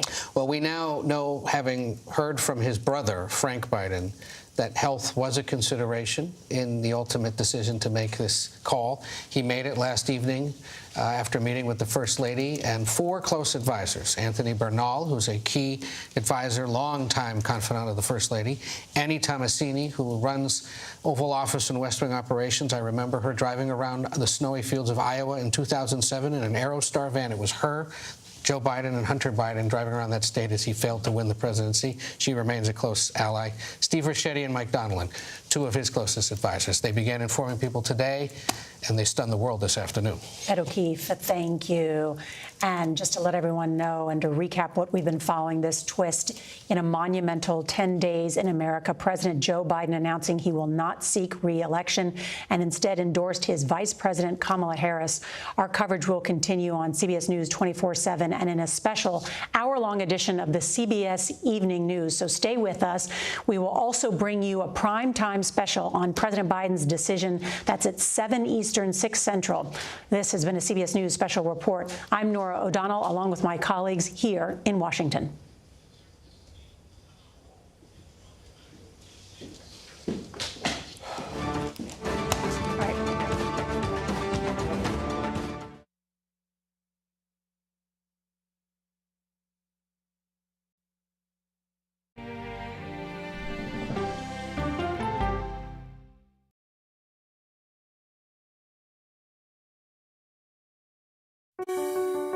Washington is the seat of power. National security, foreign policy, global economics, every story comes through Washington in some way. We bring some of the most powerful voices in America to the table. We don't just ask the questions, you have to go deeper. We try to understand what's at the heart of the issue we're talking about, to then come forward with solutions. Face the Nation on CBS. The justices ruled that Harvard and the University of North Carolina violated the Constitution. In the aftermath of the Supreme Court decision to end affirmative action in college admissions, uncertainty sets in for some students of color. Affirmative action really gave us an equal opportunity. CBS Reports explores the historic decision and what it means for those chasing an opportunity to change their lives. I knew that college was the ticket to break this cycle. The end of affirmative action, now streaming on the free CBS News app. Coming up, our series. Wait a minute. Tom, is that you working the camera? Keep leaning out of your close-up. Your morning routine just got better. CBS Mornings, weekdays at 7. This is CBS.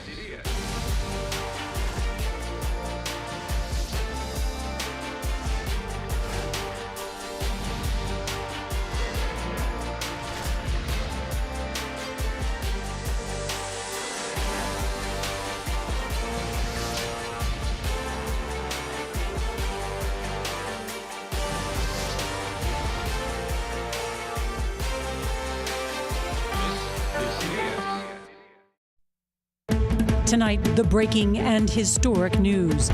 President Biden says he will not seek a second term, ending his campaign and endorsing Vice President Kamala Harris for the nomination. What led to this decision, including the growing calls from Biden's own party to step aside, and what this means for the election in November. President Biden took the honorable path today, and he did it for all the right reasons. He did it because he knows that our democracy is on the line. A special edition of the CBS Evening News starts now.